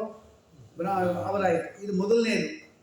ಆಮೇಲೆ ಎಲ್ಲ ವೇದಗಳಿಗೂ ಕೂಡ ಅಭಿಮಾನಿ ಕಂಡಿಡ್ಕೊಂಡವಳು ಅಭಿಮಾನಿ ದೇವತೆ ಯಾರು ಅಂತ ಹೇಳಿದ್ರೆ ಇವಳೇ ಲಕ್ಷ್ಮೀದೇವಿ. ಆಮೇಲೆ ಬ್ರಹ್ಮದೇವರು, ಆಮೇಲೆ ತಾರತಮ್ಯಾನುಸಾರ ಬರ್ತಾ ಇರ್ತಾರೆ. ಗರುಡ ಚಂದ್ರಮಯ ಅವರು ಕೂಡ ಬರ್ತಾ ಇರ್ತಾರೆ. ಹಾಗಾದರೆ ಈ ತಲವಕಾರ ಉಪನಿಷತ್ ಅದಕ್ಕೆ ಏನು ಮಾಡ್ಬೇಕು? ನಾವು ಮೊದಲು ಯಾರು ಕಂಡಿಡ್ಕೊಂಡ್ರೋ ಅವ್ರ ತಲೆ ಹೆಂಗೆ ಬಿಟ್ಕೋಬೇಕು ನಾವು ಅಂದರೆ, ಆ ಓದಿದ್ದೆಲ್ಲ ನೀವು ಕಂಡಿಡ್ಕೊಡಿ, ಅದು ನಮ್ಮ ತಲೆಯಲ್ಲಿ ಬರಲಿ ಅಂತ ಋಷಿ.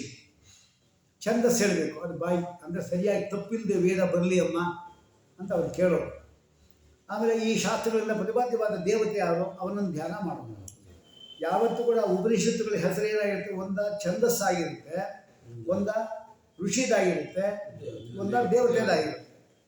ಈಗ ಈಶಾವಾಸ್ಯವಿದಂ ಸರ್ವಂ ದೇವತೆ, ಈಶಾವಾಸ್ಯವಿದಂ ಸರ್ವಂ. ಆಮೇಲೆ ಗಾಯತ್ರಿ ಇದಲ್ಲ, ಗಾಯತ್ರಿ ಛಂದ, ಗಾಯತ್ರಿ ಮಂತ್ರ ಗಾಯತ್ರಿ ಛಂದಸ್ಸಿನಲ್ಲೇ ಬಂತು. ಇನ್ಯಾವುದು ಹೇಳಿತು? ಇನ್ನು ಋಷಿ ಋಷಿದು ಸುಮಾರು ಮಂತ್ರಗಳೆಲ್ಲ ಬರುತ್ತೆ. ವೈಶ್ವಾಮಿತ್ರ ಋಷಿ ಅಂತ ಪವಮಾನ ಸೂಕ್ತದ್ದೆಲ್ಲ ಬರುತ್ತೆ. ಅಂತೇನಾಯ್ತು? ಹಾಗಾದರೆ ಬ್ರಹ್ಮ ಮುನಿ, ಬ್ರಹ್ಮ ಅಖಿಲಸ್ಯ ಚ, ಬ್ರಹ್ಮದೇವರು ಏನಿದ್ದಾರೆ ಎಲ್ಲಕ್ಕೂ ಕೂಡ ಅವರು ಮುನಿ ಅಂದರೆ ಋಷಿಗಳು ಅಂತ ಅವರು ಹೇಳಿದ್ದಾರೆ. ಆಮೇಲೆ ಗರುಡ ಸರ್ವವೇದಾನ, ಎಲ್ಲ ವೇದಕ್ಕೂ ಗರುಡದೇವರು. ವೈದಿಕ ವಾಂಗ್ಮಯ ಪೂರ್ತಿ ಗರುಡ ವಾಹನ ಪರಮಾತ್ಮ ಬರಬೇಕು ಅವನು, ಅದಕ್ಕೋಸ್ಕರ ಅದು ಹೇಳಿರ್ತಾರೆ. ಆಮೇಲೆ ಚಂದ್ರನು ಕೂಡ ಋಷಿ ಆಗ್ತಾನೆ, ಅದು ಸಾಮವೇದಕ್ಕೆ. ಹೀಗೆಲ್ಲ ಅನೇಕ ಋಷಿಗಳೆಲ್ಲ ಇದ್ದಾರೆ. ಈಗ ಇಲ್ಲಿ ಇದಕ್ಕೆ ಋಷಿ ಯಾರು ಅಂತ ಕೇಳಬೇಕು, ದೇವತೆ ಯಾರು ಅಂತ ನಾವು ತಿಳ್ಕೋಬೇಕು. ಇದರಲ್ಲಿ ಆಚಾರ್ಯ ಮಧ್ವರು ಇದಕ್ಕೆ ಒಂದು ಇದು ಕೊಡ್ತಾ ಇದ್ದಾರೆ. ಏನಂತ? ವೈಜಯಂತೆ ಸಮಾಸೀನಂ ಏಕಾಂತೆ ಚತುರಾನನಂ. ಮಧ್ವಾಚಾರ್ಯ ಭಾಷ್ಯ. ವೈಜಯಂತೆ ಸಮಾಸೀನಂ ಏಕಾಂತೆ ಚತುರಾನನಂ ವಿಷ್ಣೋರ್ ವಿವಿಧಿಷು ತತ್ವಂ ಪರ್ಯಪೃಚ್ಛತ್ ಸದಾಶಿವ.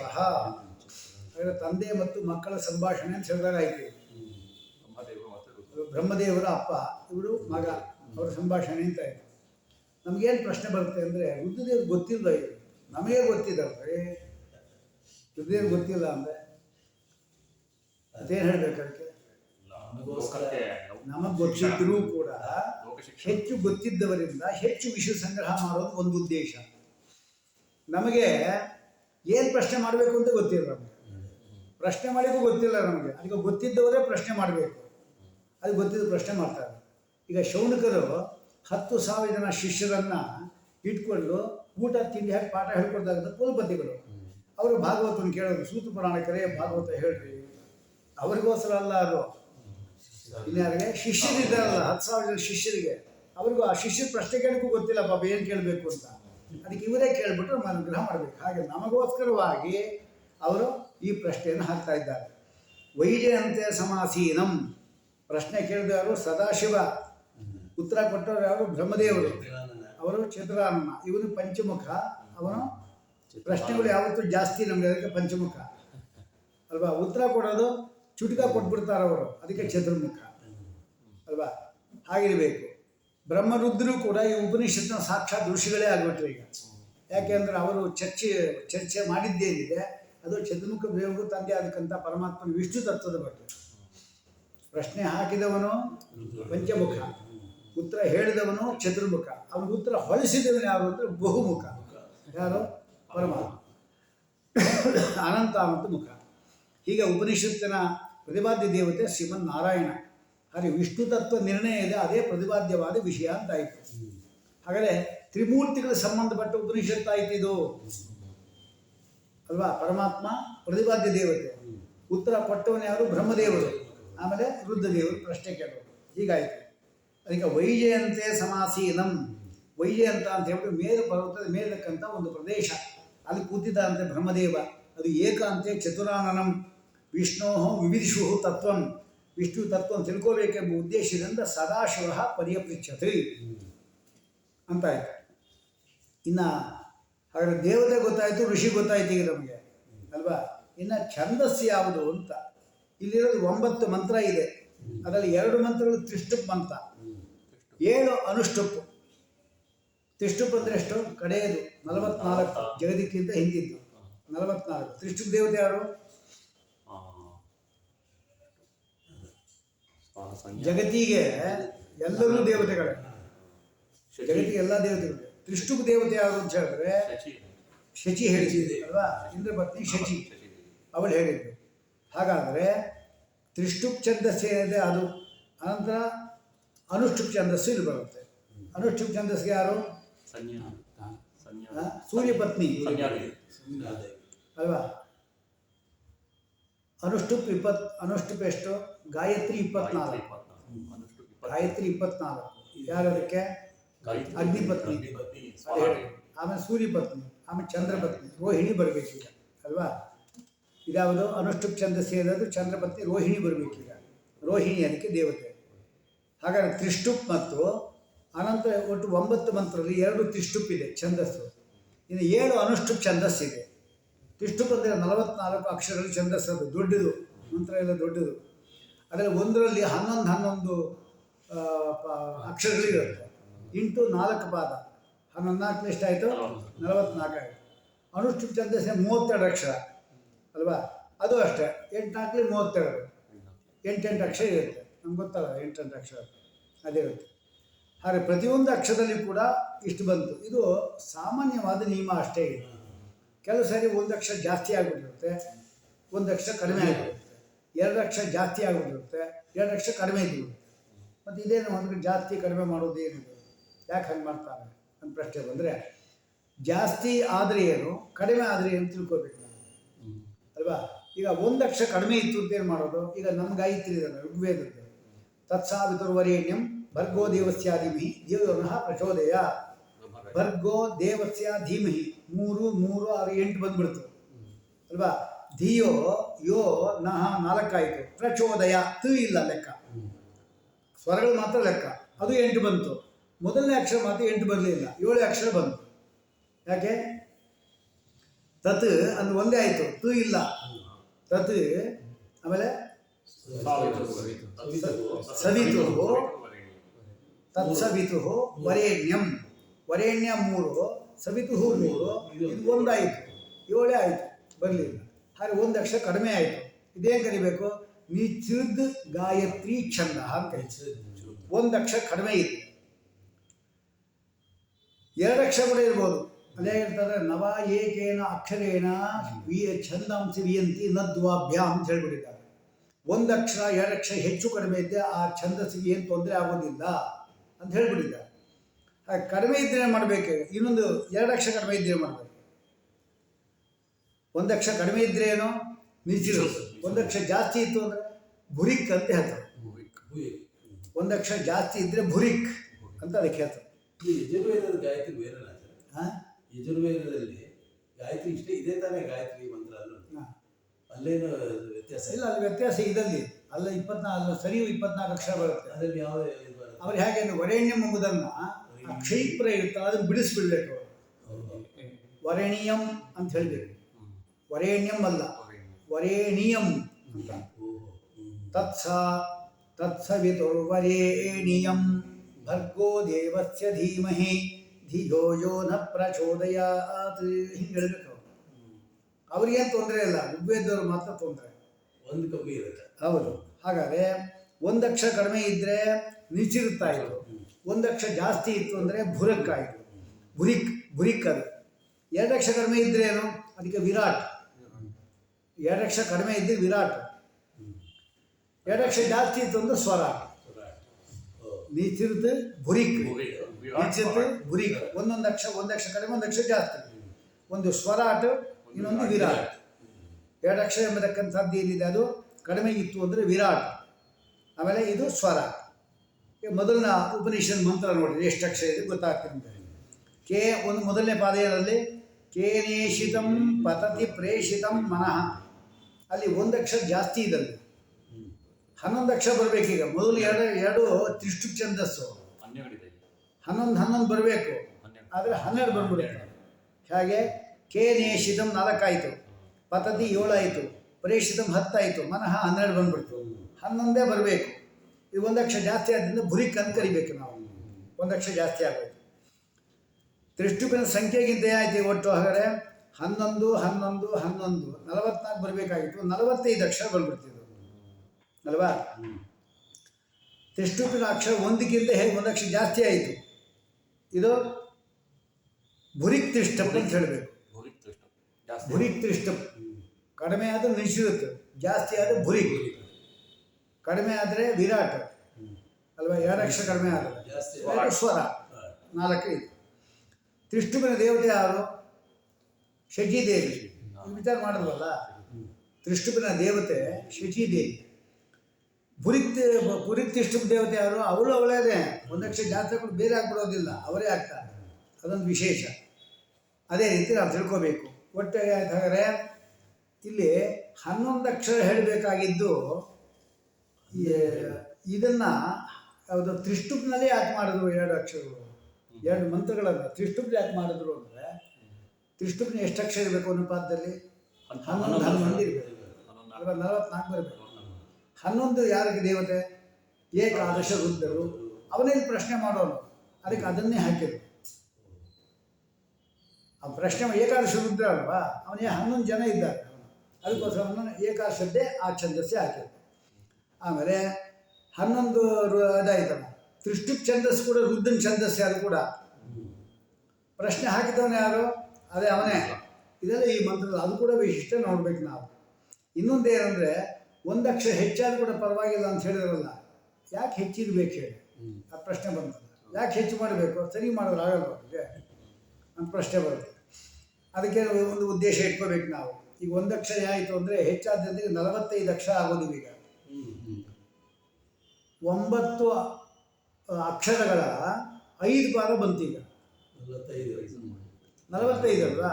9 5 45. ಮೊದಲು ಇದ್ದಿದ್ದು ಎಷ್ಟು? 4 ಪಾದ ಇದ್ದಿದ್ದು. ಈಗ ಒಂದು ಅಕ್ಷರ ಬಂದಿದ್ದಿದ್ದ ನಾವು 9 ಅಕ್ಷರದ 5 ಪಾದ ಬಂತು. 9 5 45. ಬೃಹತಿ ಛಂದಸ್ಸಿನ ಪಾದ ಎಷ್ಟು? 9 ಅಕ್ಷರ. ಅಂದಾಯಿತು. ಆ ಬೃಹತಿ ಚಂದ್ರ 9 ಅಕ್ಷರ ಅಂತ ಹೇಳಿದ್ಮೇಲೆ ತ್ರಿಷ್ಟುಪ್ ಇದ್ದಾನಲ್ಲ, ಅವನು ಶಿವನಿಗೆ ಹೇಗೋ ಹಾಗೆ ಹೇಳಿದ್ನು. ಹಾಗೆ ಬೃಹತಿ ಛಂದಸ್ಸಿಗೆ ಬ್ರಹ್ಮ ಮತ್ತು ವಾಯುಗಳಿಗೆ ಪ್ರಿಯವಾದ ಛಂದಸ್ಸದು. ಅದಕ್ಕೋಸ್ಕರ ಮಾಡಿದ್ರು, ಬೃಹತಿ ಛಂದಸ್ಸನ್ನು ಹಾಕಿದ್ರು. ಉತ್ತರ ಕೇಳೋಣ ಯಾರು? ಏಕಾದಶ ರುದ್ರ. ರುದ್ರ ಅವನು ಹನ್ನೊಂದು ಹಾಕಿದ್ರು. ಹೇಳುವನೇನಿದ್ದಾನೆ ಅವರು ಬ್ರಹ್ಮದೇವ, ಅವರು ಬೃಹತಿ ಛಂದಸ್ಸಿಗೆ ಅಭಿಮಾನಿ ದೇವತೆ, ವಾಯು ಮತ್ತು ಬ್ರಹ್ಮದೇವರು. ಅದರಿಂದ ಅವರು ಅದು ಕೂಡ ಸೂಚನೆ ಬಂತೀಗ ಅಂತ. ಅಂದರೆ ಸುಮ್ಮನೆ ಏನೋ ಒಂದು ಅಕ್ಷರ ಜಾಸ್ತಿ ಒಂದು ಕಡಿಮೆ ಮಾಡಿರೋದು ಏನೋ ವಿಶೇಷ ಇರುತ್ತೆ. ಈಗ 5 ಅಕ್ಷರ ಯಾವುದು 45 ಅಕ್ಷರ ಮಾಡಿದ್ದರಿಂದ ಬೃಹತಿ ಛಂದಸ್ಸಿನ 5 ಪಾದ ನಾವು ಹೇಳ್ಬೋದು, 95 45 ಹೇಳ್ಬೋದು ಅಲ್ವಾ. ಆ ಬೃಹತಿ ಛಂದಸ್ಸಿಗೆ ದೇವತೆ ಯಾರು? ಬ್ರಹ್ಮದೇವ. ಹಾಗಾದರೆ ಅವನು ಉತ್ತರ ಕೊಡೋನು, ಇವನು ಪ್ರಶ್ನೆ ಮಾಡೋನು ಅಂತ ಕೂಡ ಅರ್ಥ ಬರ್ತಾ ಇದೆ. ಅದಕ್ಕೆ ಹೆಚ್ಚು ಕಡಿಮೆ ಮಾಡಿರ್ತಾನೆ. ಪ್ರಾಣೋ ವಾ ಬೃಹತಿ ಅಂತ ಐದನೇ ಉಪನಿಷತ್ತು ಹೇಳುತ್ತೆ. ಇನ್ನು ಬೃಹತಿಗೆ ಇದು ಮತ್ತು 5 ಆಗೋಯ್ತಲ್ಲ ಬೃಹತಿ ಎಂಬುದು. 4 ಪಾದ ಬರಬೇಕಲ್ವಾ. 95 45 ಮತ್ತು 5 ಪಾದ ಆಗಬೇಕಲ್ಲ. ಅದೇ ಗೊತ್ತು. ಅದು ಕೂಡ ಯಾಕಂದರೆ ಪ್ರಾಣ ಇದ್ದಾನೆ ಅವನು. ಪ್ರಾಣ 5 ಪಾದ ಅವನಿಗೆ. ಪ್ರಾಣಾಪಾನ ವ್ಯಾನ ಉದಾನ ಸಮಾನಾದಿದೆ, ಅದು ಹೇಳ್ಬೋದು. ನಾರಾಯಣ ಕೂಡ ಪಂಚಪಾದ. ನಾರಾಯಣ ಪ್ರತಿಪಾದ್ಯ ದೇವತೆ. ರುದ್ರದೇವ ಪಂಚಮುಖ. ಅದಕ್ಕೆ 5 ಮಾಡೋದು. ಯಾಕೆ 6 ಮಾಡಬಾರ್ದಾಗಿತ್ತು ಅಂದರೆ ಹಾಗಿಲ್ಲ.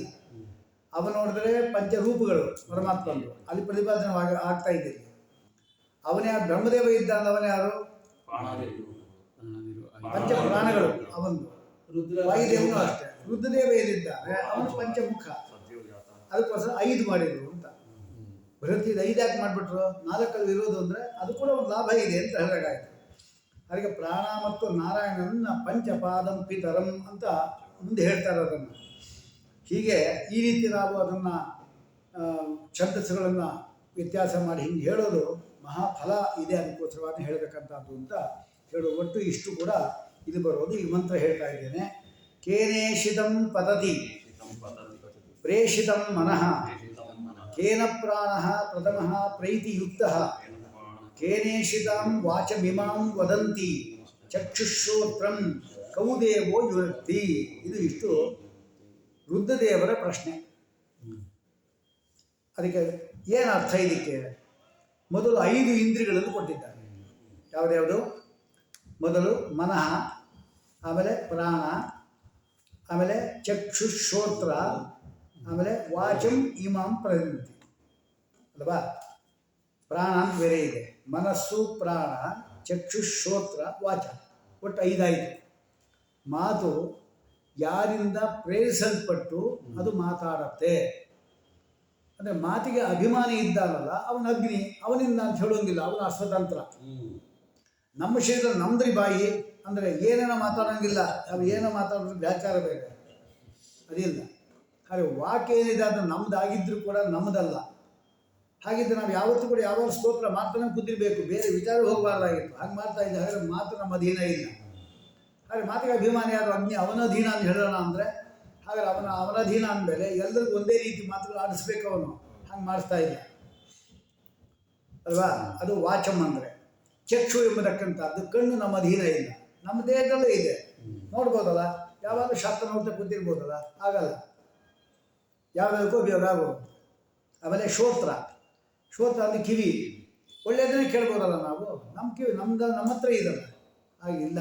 ಹಾಗಾದರೆ ಅದಕ್ಕೆ ಯಾರೋ ದೇವತೆ ಇರಬೇಕು. ಶ್ರೋತ್ರಕ್ಕೆ ಚಂದ್ರ, ವಾಕಿಗೆ ಅಗ್ನಿ, ಕಣ್ಣಿಗೆ ಯಾರು? ಸೂರ್ಯ. 3 ಜನ ಆಯಿತು. ಆಮೇಲೆ ವಾಚಂ ಇಮಾಂ ಶಕ್ತಿ ಶ್ರೋತ್ರಂ. ಆಮೇಲೆ ಪ್ರಾಣ, ಮುಖ್ಯವಾಗಿ ಉಸಿರಾಟದ ದೇವತೆ. ಉಸಿರಾಟ ಇಲ್ಲ ಅಂದರೆ ನಾವು ಮಾತಾಡೋದಿದ್ದೆ ಕೆಲಸ ಮಾಡೋದೇ. ನಾವು ಉಸಿರಾಟ ಆಡ್ತಾ ಇದ್ದೀವಲ್ರಿ ಆರಾಮಾಗಿ. ಅಂದರೆ ನೀವು ಮಲ್ಕೊಂಬಿಟ್ಟಾಗ ಯಾರು ಉಸಿರಾಟ ಆಡ್ತಾರೆ? ಹಾಗೆ ಅಹಂಕಾರಿಕ ಪ್ರಾಣ ಉಸಿರಾಟಕ್ಕೆ. ಅಂದರೆ ಪ್ರವಾಹ ವಾಯು ಈ ಕೋಣಾಧಿಪತಿ, ಅವನ ಅಧಿಪತಿ. ಹಾಗಾದ್ರೆ ಅವನು ಯಾವಾಗ ಎಷ್ಟು ಬೇಗ ಎಷ್ಟು ವರ್ಷ ಬೇಕು ಹಾಗೆ ಇಟ್ಟಿರಲಿ, ನಮ್ಮನ್ನು ಉಸಿರಾಡ್ತಾ ಇರಲಿ ಇಲ್ಲ. ಹಾಗಾದ್ರೆ ಅವನಿಗೂ ಅಧೀನ ಯಾರು ಅಧೀನ ಅಂತ ಅರ್ಥ ಆಯ್ತದೆ. ಆ ದೇವತೆ ಯಾರು? ಆಮೇಲೆ ಮನಸ್ಸು, ಎಲ್ಲಕ್ಕೂ ಮುಖ್ಯವಾಗಿ ಕಾರಣ ಇರೋದು ಮನಸ್ಸು. ಆ ಮನಸ್ಸು ಎಂಬತಕ್ಕಂಥದ್ದು ನಾನೇ ಮನೋದೇವತೆ. ನನ್ನ ಮನಸ್ಸೇ ಹಿಡಿತಲಿಲ್ಲ, ಇಂಥ ಸ್ಥಿತಿ ಆಗಿದೆ. ಹಾಗಾದರೆ ನಾನು ಯಾವ ಮನಸ್ಸಿಗೆ ಅಭಿಮಾನಿ ದೇವತೆ ಆಗಿದ್ದೇನೆ, ನಾನೂ ಕೂಡ ಸ್ವತಂತ್ರವಾಗಿ ಚಿಂತನೆ ಮಾಡಲಿಕ್ಕೆ ಆಗ್ತಾ ಇಲ್ಲ ನನಗೆ. ಆದ್ದರಿಂದ ಯಾರ್ಯಾರು ರಾಮನಾದಿಗಳಿಗೆಲ್ಲ ಏನೇನೋ ವರ ಕೊಟ್ಬಿಡ್ತಾ ಇದ್ದೇನೆ ನಾನು ಮನಸ್ಸು ಮಾಡಿದ್ರೆ ಒಳ್ಳೆಯದೇ ಕೊಡ್ಬೋದಲ್ಲ, ಕೊಡ್ತಾ ಇಲ್ಲ. ಯಾಕೆ? ಹಾಗಾದರೆ ನಮ್ಗೆ ನೀವೆಲ್ಲ ಮಾಡ್ತಕ್ಕಂಥವ್ರು ಯಾರು ಇದ್ದಾರೆ, ಅವರು ಯಾರು? ಯಾರು ಅಂದರೆ ಹೆಸರೆಲ್ಲ ಕೇಳ್ತಾ ಇರೋದಲ್ಲಿ ಇನ್ನೇನು ಅವರು ಎಂತಹ ಗುಣವುಳ್ಳವರು. ನಹಿ ನಾಮ್ನಿ ವಿಪ್ರತಿಪತ್ತಿ, ನಮಗೆ ಹೆಸರಿನಲ್ಲಿ ನಮಗೆ ಏನಿಲ್ಲ, ಅವನು ಏನು ಬೇಕೋ ಕರೀರಿ ಪರವಾಗಿಲ್ಲ, ಸರಿ ಹೋಗುತ್ತೆ ಬೇಕಾದ್ರೆ. ಅದು ಅವನ ಗುಣಗಳು ಏನು ಅಂತ ನಮ್ಮ ಪ್ರಶ್ನೆ. ಈಗ ನೋಡಿ ಅನ್ವಯ ಹೇಗೆ ಅಂತ ಮೊದಲು ಮನಃ ಅಂತ ಇಟ್ಕೋಬೇಕು. ಮನಃ ಕೇನ ಇಷಿತಂ, ಅದು ಈಶಿತಂ ಹೇಳಬಾರ್ದು, ಕೇನ ಇಷಿತಂ ಅಂದರೆ ಇಷ್ಟಂ ಅಂತ ಅರ್ಥ. ಯಾರ ಇಷ್ಟಕ್ಕೆ ಅನುಸಾರವಾಗಿ ಮನಸ್ಸು ವಿಧ ವಿಧವಾದ ಕಡೆ ಸಂಚಾರ ಮಾಡ್ತಾ ಇದೆ. ಪತತಿ, ಯಾರಿಂದ ಪ್ರೇಷಿತಂ ಅಂದರೆ ಏನು, ಯಾರ ಪ್ರೇರಣೆಯಿಂದ ವಿಷಯಗಳ ಕಡೆ ಹರಿಯುತ್ತಾ ಇದೆ. ಆದರೆ ಯಾರ ಇಷ್ಟದಂತೆ ಮನಸ್ಸು, ಆಮೇಲೆ ಯಾರಿಂದ ಯಾರ ಪ್ರೇರಣೆಯಿಂದ ವಿಷಯ ಪದಾರ್ಥಗಳಲ್ಲಿ ಮನಸ್ಸು ಹೋಗ್ತಾ ಇದೆ, ಅವನು ಆ ದೇವ ಎಂಥ ಗುಣವುಳ್ಳವನು. ಎರಡನೇದು ಕೇನ ಪ್ರಾಣ ಪ್ರಥಮ ಪ್ರೈತಿ. ಮುಖ್ಯವಾಗಿ ಎಲ್ಲ ಪ್ರಥಮ ಪ್ರಾಣ ಅಂತ ಯಾಕೆ ಕೊಟ್ಟರು ಅಂದರೆ, ಪ್ರಾಣ ಇದ್ದರೆ ಇದೆಲ್ಲ ವ್ಯವಹಾರಗಳು ಅಷ್ಟೇ. ಅದಕ್ಕೆ ಮೊಟ್ಟ ಮೊದಲು ಮನಸ್ಸಿಗಿಂತ ಮೊಟ್ಟ ಮೊದಲು ಪ್ರಾಣ ಪ್ರಥಮ ಪ್ರಾಣ, ಅವನು ಶ್ರೇಷ್ಠ.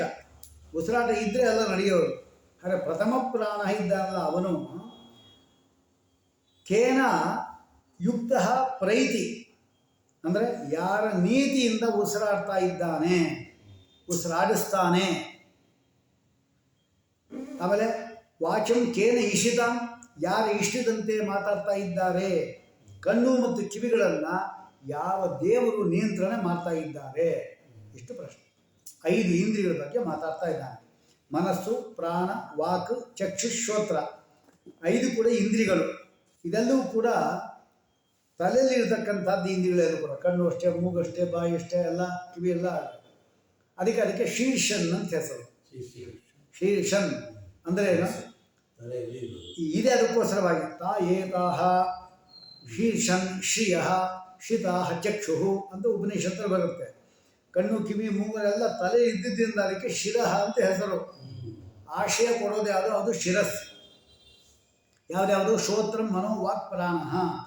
ಈ 5 ಇಂದ್ರಿಯಗಳು ಮನಸ್ಸನ್ನು ಯಾವುದೋ ಮನುಷ್ಯನ ಶಿರಸ್ಸೇನ ಅದನ್ನು ಅವಲಂಬಿಸ್ಕೊಂಡಿರೋದ್ರಿಂದ ಇದು ಶ್ರೀ ಅಂತ ಕರೀತಾರೆ ಇದನ್ನು, 5. ಆದ್ದರಿಂದ ಶ್ರೀ ಅಂದರೆ ಸಂಪತ್ತುಗಳು ಹೌದು. ಜ್ಞಾನೇಂದ್ರಿಯವೇ ದೊಡ್ಡ ಸಂಪತ್ತು ನಮಗೆ. ಅದಕ್ಕೆ ಶ್ರೀ ಎಂದು ಕೂಡ ಕರೆದಿರ್ತಾರೆ. ಹೋಗ್ಬೇಕಾ? ಹೋಗು. ಹಾಗಾದರೆ ಈ 5 ಸಂಪತ್ತುಗಳೇನಿದೆ ಅದು 5 ಕೊಪ್ಪರಿಗೆ ಇದ್ದ ಹಾಗೆ.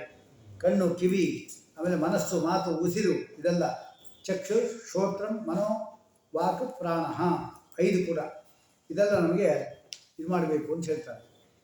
ಕೈ ಕಾಲುಗಳು ಏನಿದೆ ಅದು ಕೂಡ ದೊಡ್ಡ ಸಂಪತ್ತಲ್ವ ಅದು. ಅದ್ಯಾಕೆ ಸಂಪತ್ತಲ್ಲ ಅಂದರೆ, ಸಂಪತ್ತೇನೋ ಹೌದು, ಆದರೆ 5 ಕೂಡ ತಲೆಯಲ್ಲಿ ಇರುವಂಥ ಇಂದ್ರಿಯಗಳು ಅದಕ್ಕೋಸ್ಕರ ಸಂಪತ್ತನ್ನು ಕರೆದ್ರಷ್ಟೇ. ತಲೆ ಇದ್ದವರಿಗೆ ಉಪಯೋಗ ಬೀಳ್ತಕ್ಕಂಥದ್ದು ಅಂತ. ಕಣ್ಣು ಇಲ್ಲ ಯಾವುದಕ್ಕೂ ಉಪಯೋಗ ಮಾಡ್ಕೊತಾರೆ. ಬಾಯಿ ಅಂದಾಗ ನಮಗೆ 2 ಇದೆ, ಒಂದು ಕರ್ಮೇಂದ್ರಿಯ ಮತ್ತು ಒಂದು ಜ್ಞಾನೇಂದ್ರಿಯ. ಕರ್ಮೇಂದ್ರಿಯ ಆಗುತ್ತೆ, ಜ್ಞಾನೇಂದ್ರಿಯ ಆಗುತ್ತೆ, ಅದು ಅಲ್ವಾ. ಒಂದು ಹೊರಕ್ಕೆ ಕೊಡುವಂಥದ್ದು, ಒಂದು ಒಳಗೆ ಕೊಡ್ತಕ್ಕಂಥದ್ದು. ಯಾಕೆ ಬಾಯಿದಲ್ಲ, ಅದು ಒಳಗೆ ರುಚಿ ನೋಡ್ತಕ್ಕಂಥ ಇಂದ್ರಿಯ, ಹೊರಗೆ ಮಾತಾಡ್ತಕ್ಕಂಥ ಇಂದ್ರಿಯ. 2 ಕೂಡ ಅದಾಗಿದೆ. ಒಂದು ಗಂಧ, ಒಂದು ಉಸಿರಾಟ, ಎಲ್ಲವೂ ಕೂಡ 2 ಇದೆ ನೋಡಿ. ಹಾಗಾದರೆ ಆಯಿತು, 5 ಇಂದ್ರಿಯೂ ಕೂಡ ದೇಹದ ಮುಖ್ಯವಾದ ತಲೆಯಲ್ಲಿ ಇರೋ ದೊಡ್ಡ ಸಂಗತಿ ಏನಲ್ಲ. ಆದರೆ ಎಲ್ಲರಿಗೂ ತಲೆ ಇದ್ದೇ ಇರುತ್ತೆ. ಆದರೆ ಇದ್ದವರಿಗೆಲ್ಲ ತಲೆ ಇರಬೇಕು ನಿಯಮ ಏನಿಲ್ಲ. ತಲೆಯಲ್ಲಿ ಇದ್ದ ಮಾತ್ರ ಇಂದ್ರಿಯಗಳೆಲ್ಲ ತಲೆ ಇರಬೇಕು ಅಂತ ಏನಿಲ್ಲ. ಅಂದರೆ ಪರಮಾತ್ಮನ ಬಗ್ಗೆ ವಿಚಾರ ಮಾಡಬೇಕು ಅಂತೇಳಿ ಬೇರೆ ಲೌಕಿಕದಲ್ಲಿ ಇರ್ತಾರೆ. ಹಾಗಾದರೆ ಈ ಉಪನಿಷತ್ತಿನ ಋಷಿ ಮುಖ್ಯವಾಗಿ ಯಾರು? ಸದಾಶಿವ, ಚತುರ್ಮುಖ ಇಬ್ಬರು ಕೂಡ ಆ ಮುಂದೆ ಅವನ ಮುಂದೆ ಇಟ್ಟಿರ್ತಕ್ಕಂಥ ಸಮಸ್ಯೆ ಏನು ಅಂತ ನಮಗೆ ಪ್ರಶ್ನೆ ಬರ್ತೀಗ. ಅಂದರೆ ಕೆಲವರೆಲ್ಲ ಈ ನಾವೆಲ್ಲ ಏನಪ್ಪ ಅಂದರೆ ಈ ಫಾರಿನರು ಏನು ಹೇಳ್ತಾರೋ ಅದನ್ನು ನಾವು ತೊಗೊಂಡ್ಬಿಡ್ತೀವಿ. ನಮ್ಮ ಮಧ್ವಾಚಾರ ಬೇಡ ಅವರಿಗೆ. ಅವ್ರು ಏನು ಹೇಳಿದ್ರು ಗೊತ್ತಾ?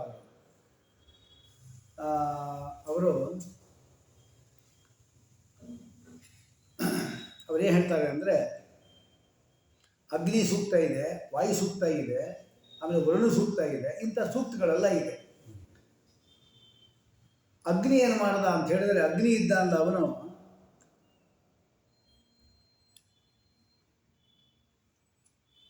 ಅವರ ಅರ್ಥ ಹೇಳೋದೇನೆಂದರೆ, ಅನಾಗರಿಕವಾಗಿ ಬದುಕ್ತಾ ಇದ್ರು ಅವರು. ಭಾರತೀಯರು ಅನಾಗರಿಕವಾಗಿ ಕಾಡಿನಲ್ಲಿ ವಾಸ ಮಾಡ್ತಾ ಇದ್ರು. ಆ ಕಾಡ್ಗಿಚ್ಚು ಬಂತು. ಬಂದ ಕೂಡಲೇ ಏನಾಯಿತು, ಬೆಂಕಿಯ ಸುಳಿ ಶುರುವಾಯಿತು. ಇವ್ರಿಗೆ ಭಯ ಆಯಿತು. ಆಗ ಅಗ್ನಿ ಸ್ತೋತ್ರ ಮಾಡಿಬಿಟ್ರು. ಅದು ಅಗ್ನಿ ಸೂಕ್ತ. ಅಂದರೆ ವಾಯು ಕಾಡ ವಾಸ ಜೋರ ಬಿರುಗಾಳಿ ಬೀಸ್ತು. ಏನು ಗಿಡ ಮರ ಎಲ್ಲ ಬಿದ್ದು ಇವ್ರಿಗೆ ಭಯ ಉಂಟಾಯಿತು. ಆಗ ವಾಯು ಸ್ತೋತ್ರ ಮಾಡಿದ್ರು. ಹಾಗೆ ವಾಯು ಸೂಕ್ತ ಬಂತು. ಅಂದರೆ ಅವರು ಸ್ತೋತ್ರ ಮಾಡಿದ್ದಕ್ಕೆ ಬಂದಿದ್ದು, ಅಪೌರುಷ ಅದೆಲ್ಲ ಇಲ್ಲೇ ಇಲ್ಲ. ಹಾಗೆ ಪ್ರತಿಯೊಂದು ಕೂಡ ಹೀಗೆ ಅರ್ಥ ಮಾಡ್ಕೊತಾರೆ. ಪ್ರಕೃತಿ ವಿಕೋಪ ಉಂಟಾಯಿತು, ಬೈದಿಂದ ವೈದಿಕ ಸಾಹಿತ್ಯ ನಿರ್ಮಾಣ ಆಯಿತು ಅಂತ ಹೀಗೆ ಹೇಳೋದು. ನಾವು ಅವ್ರು ಹೇಳಿದ್ದನ್ನು ಹಾಗೆ ತೊಗೊಂಡ್ವಿ. ಇಲ್ಲೇನು ಹೇಳ್ತಾ ಇದ್ದಾರೆ ಸ್ಪಷ್ಟವಾಗಿ ಅಂದರೆ ಎಲ್ಲವೂ ಕೂಡ ಪರಮಾತ್ಮ ಮೊದಲಿಂದ ಇರತಕ್ಕಂಥದ್ದೇ ಅದು. ಅದಕ್ಕೆ ಕೇಳ್ತಾ ಇರೋದ್ರಲ್ಲಿ ತಮಗೆ ಬೇಕಾದಂತೆ ತಿರುಗಿ ತಿರುಗಿ ಅವರು ವ್ಯಾಖ್ಯಾನ ಮಾಡಿಬಿಟ್ರಲ್ಲ ಅವರು. ಅದಕ್ಕೆ ಸಾಕ್ಷಿ ಯಾವುದು? ಮನಸ್ಸು. ಆ ಮನಸ್ಸಿದಲ್ಲ, ಅದನ್ನು ಆಚೆ ಆಚೆ ತಿರುಗಿಸ್ಲಿಕ್ಕೆ ಯಾರು ಕಾರಣ? ಅದನ್ನು ಹೇಳಿ ಅಂತ ಪ್ರಶ್ನೆ. ಒಂದು ಅರ್ಥ ಆಯಿತು. ನಮ್ಮ ಜೀವನದಲ್ಲೂ ಅಷ್ಟೇ ಕಣ್ಣು, ಕಿವಿ, ಮೂಗು, ಬಾಯಿ, ಮನಸ್ಸಿದೆಲ್ಲ ಕೆಲಸ ನಡೀತಾನೆ ಇರುತ್ತೆ. ಕಣ್ಣಿಂದ ನೋಡ್ತೀವಿ, ಕಿವಿಯಿಂದ ಕೇಳ್ತೀವಿ, ಮಾತಾಡ್ತೀವಿ, ಬೈತೀವಿ, ಬೈಸ್ಕೊತೀವಿ. ಇದೆಲ್ಲವೂ ಕೂಡ ಮನಸ್ಸೆಂಬತಕ್ಕಂಥದ್ದು ವಿಚಾರ ದೊಡ್ಡದು. ಈ ಯಂತ್ರದ ನಿಯಂತ್ರಣ ಯಾರಲ್ಲಿದೆ ಎಂದು ಬೇಕು. ಅದಕ್ಕೇನ ಇಷಿತಂ, ಯಾರಿಂದ ಇಷ್ಟವಾದದ್ದು. ಇಷಿತ ಅಂದರೆ ಇಷ್ಟವಾದದ್ದು. ನಮ್ಮ ಮನಸ್ಸು ಯಾರ ಇಷ್ಟದಂತೆ ಕೆಲಸ ಮಾಡುತ್ತೆ. ಕೇನ ಇಷಿತಂ ಪ್ರೇಷಿತಂ ಪತತಿ ಮನಃ. ಇದನ್ನೇ ಗೀತೆಯಲ್ಲಿ ಅದಕ್ಕೇನ ಪ್ರಯುಕ್ತೋ ಎಂ ಪಾಪಂ ಚರಿತಿ ಪುರುಷ ಅಂತ ಅರ್ಜುನ. ಯಾರಿಂದ ಪ್ರೇರಿತನಾಗಿ ಅವನು ಈ ಮನುಷ್ಯ ಪಾಪ ಕೆಲಸ ಮಾಡ್ತಾನೆ. ಆಗ ಕಾಮ ಏಷ ಕ್ರೋಧೇಶ ಅಂತ ಹೀಗೆ ಹೇಳ್ತಾ ಇದ್ದಾರೆ.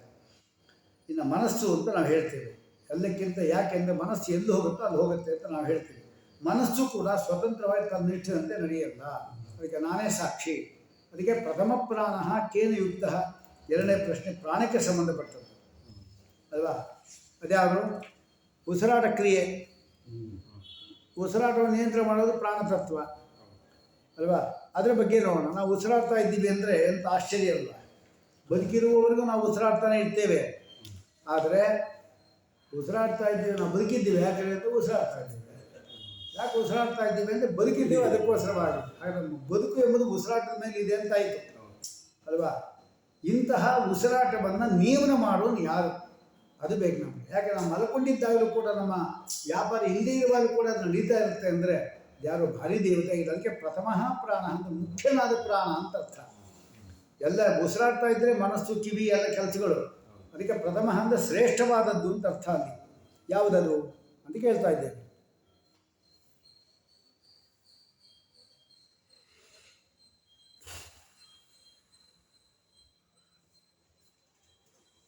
ನಾವು ಹೇಳೋದಕ್ಕೆಲ್ಲ ಉತ್ತರ ಏನು ಉಸಿರಾಡೋದು ಸ್ವಾಭಾವಿಕ. ಅದಕ್ಕೋಸ್ಕರ ಉಸಿರಾಡ್ತಾ ಇದ್ದೇವೆ. ಇಷ್ಟೇ ನಾವು ಹೇಳಿ. ಹಾಗೆ ಹೇಳಿಕ್ಕಾಗತ್ತಾ? ಮೂಗಿನಿಂದ ಉಸಿರಾಡಬೇಕಲ್ವಾ? ಮೂಗಿನ ಕೊಟ್ಟವರು ಯಾರು? ಹಾಗಾದರೆ ಪ್ರಶ್ನೆ. ಮೂಗು ಕೊಟ್ಟರು ಅದೇ ಅದು ಪ್ರಗತಿ ಆಯಿತು. ಆ ಮೂಗಿಗೆ ಯಾರು ಒಂದೇ ಇಟ್ಟೋರು ಯಾರು? ಮೂಗು ಕಟ್ಕೊಂಡ್ಬಿಡ್ತಲ್ಲ, ಉಸಿರಾಡಲಿಕ್ಕೆ ಆಗಲ್ವಲ್ಲ.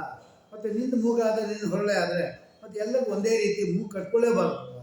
ಎಷ್ಟು ವ್ಯಾಪಾರ ಲಾಭವೇ ಹೊರಟೋಗುತ್ತೆ ಗೌರ್ಮೆಂಟ್ಗಳು. ಅದೇನೇ ಆಯುಗಳು ಹಾಕೊಳ್ಳೋದ್ರಲ್ಲಿ ಮೂಗೆಲ್ಲ ಬಂದಿದ್ದಕ್ಕೆ, ಮೂಗಿದ್ದು ಕಟ್ಕೊಂಡಿದ್ದಕ್ಕೆ.